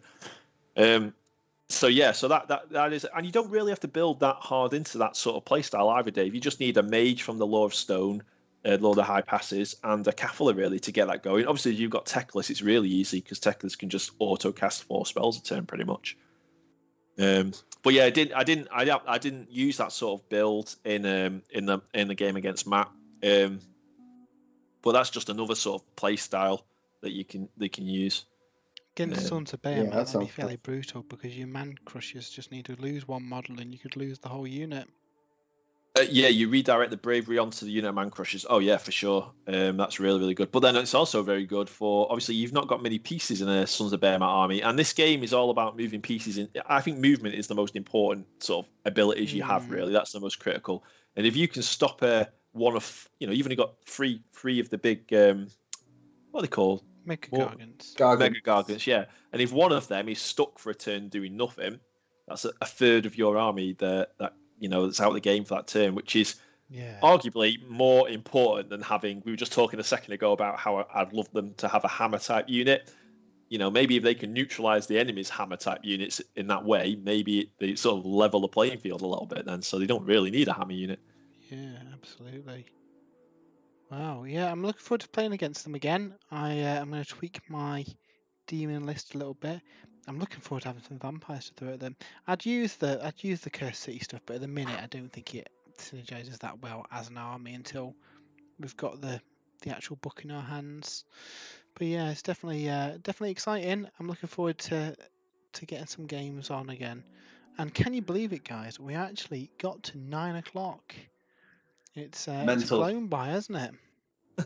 That's gone really quick. So before we finish off, should we have a quick look at what everyone's managed to do today? So if I start, I have done all the base colours on this chap, and I'm just going through putting the washes on now.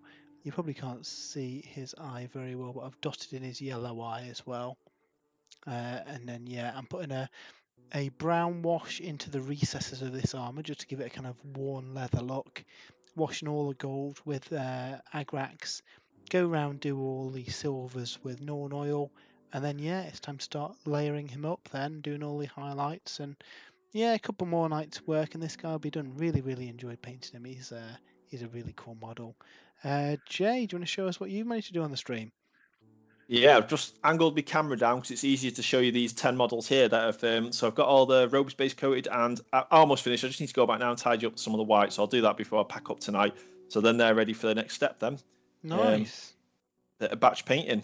How have you found painting them? Because I know you'd been kind of putting off these guys and we're a bit dreading them, I think, a little bit. I had been putting them off, yeah, and I was saying earlier on after painting up the test model, I've actually found them a lot more enjoyable than I thought I was going to find them painting them. So I'm not phased at all by the fact that I've got 40 of them to get done. Excellent, that's good. Yeah. Cool. How about you, Dave? How are you doing? Yeah, so really good. I've just a few moments ago I added the wash to my Death Guard Terminator with Blightlord Terminator. That is, I've added the Agrax wash, which really it's completely like magic how it pulls the whole model together once you've added the wash. It's absolute magic. And I've just carried on painting the second guy. I've never seen that model before. That mace looks amazing. That flail. Oh yeah, it's amazing. Yeah, it's so cool. I've never seen that before. Yeah, what I really like about the Blightlord Terminators, and my favourite Terminators, because each model looks so unique. Like this guy's like a bug. I mean, how ace is that? With all his like arms and stuff, and like his bug head and things. So yeah, really cool unit. I can't wait to get them all fully painted and on the battlefield. Cool. Well, we will be back next Sunday at 7 o'clock. I'll probably have finished these by then, so I might even be building Be'lakor on the stream. Might do that. Oh yeah. Yeah. So hope you two are joining me next week as well. It's been fun having you on. Oh yeah, definitely. Yeah, it's been really good. And yeah, hope everyone in the chat has enjoyed the show as well. Thanks for stopping by and watching us during the stream and paint some models. It is much appreciated, all your support. If you're not already following us, if you could do, that's a massive help to the channel and help spread the word. So yeah, until next time, hope you guys have a good weekend and we'll see you next time. Bye. See you later. Bye. Bye.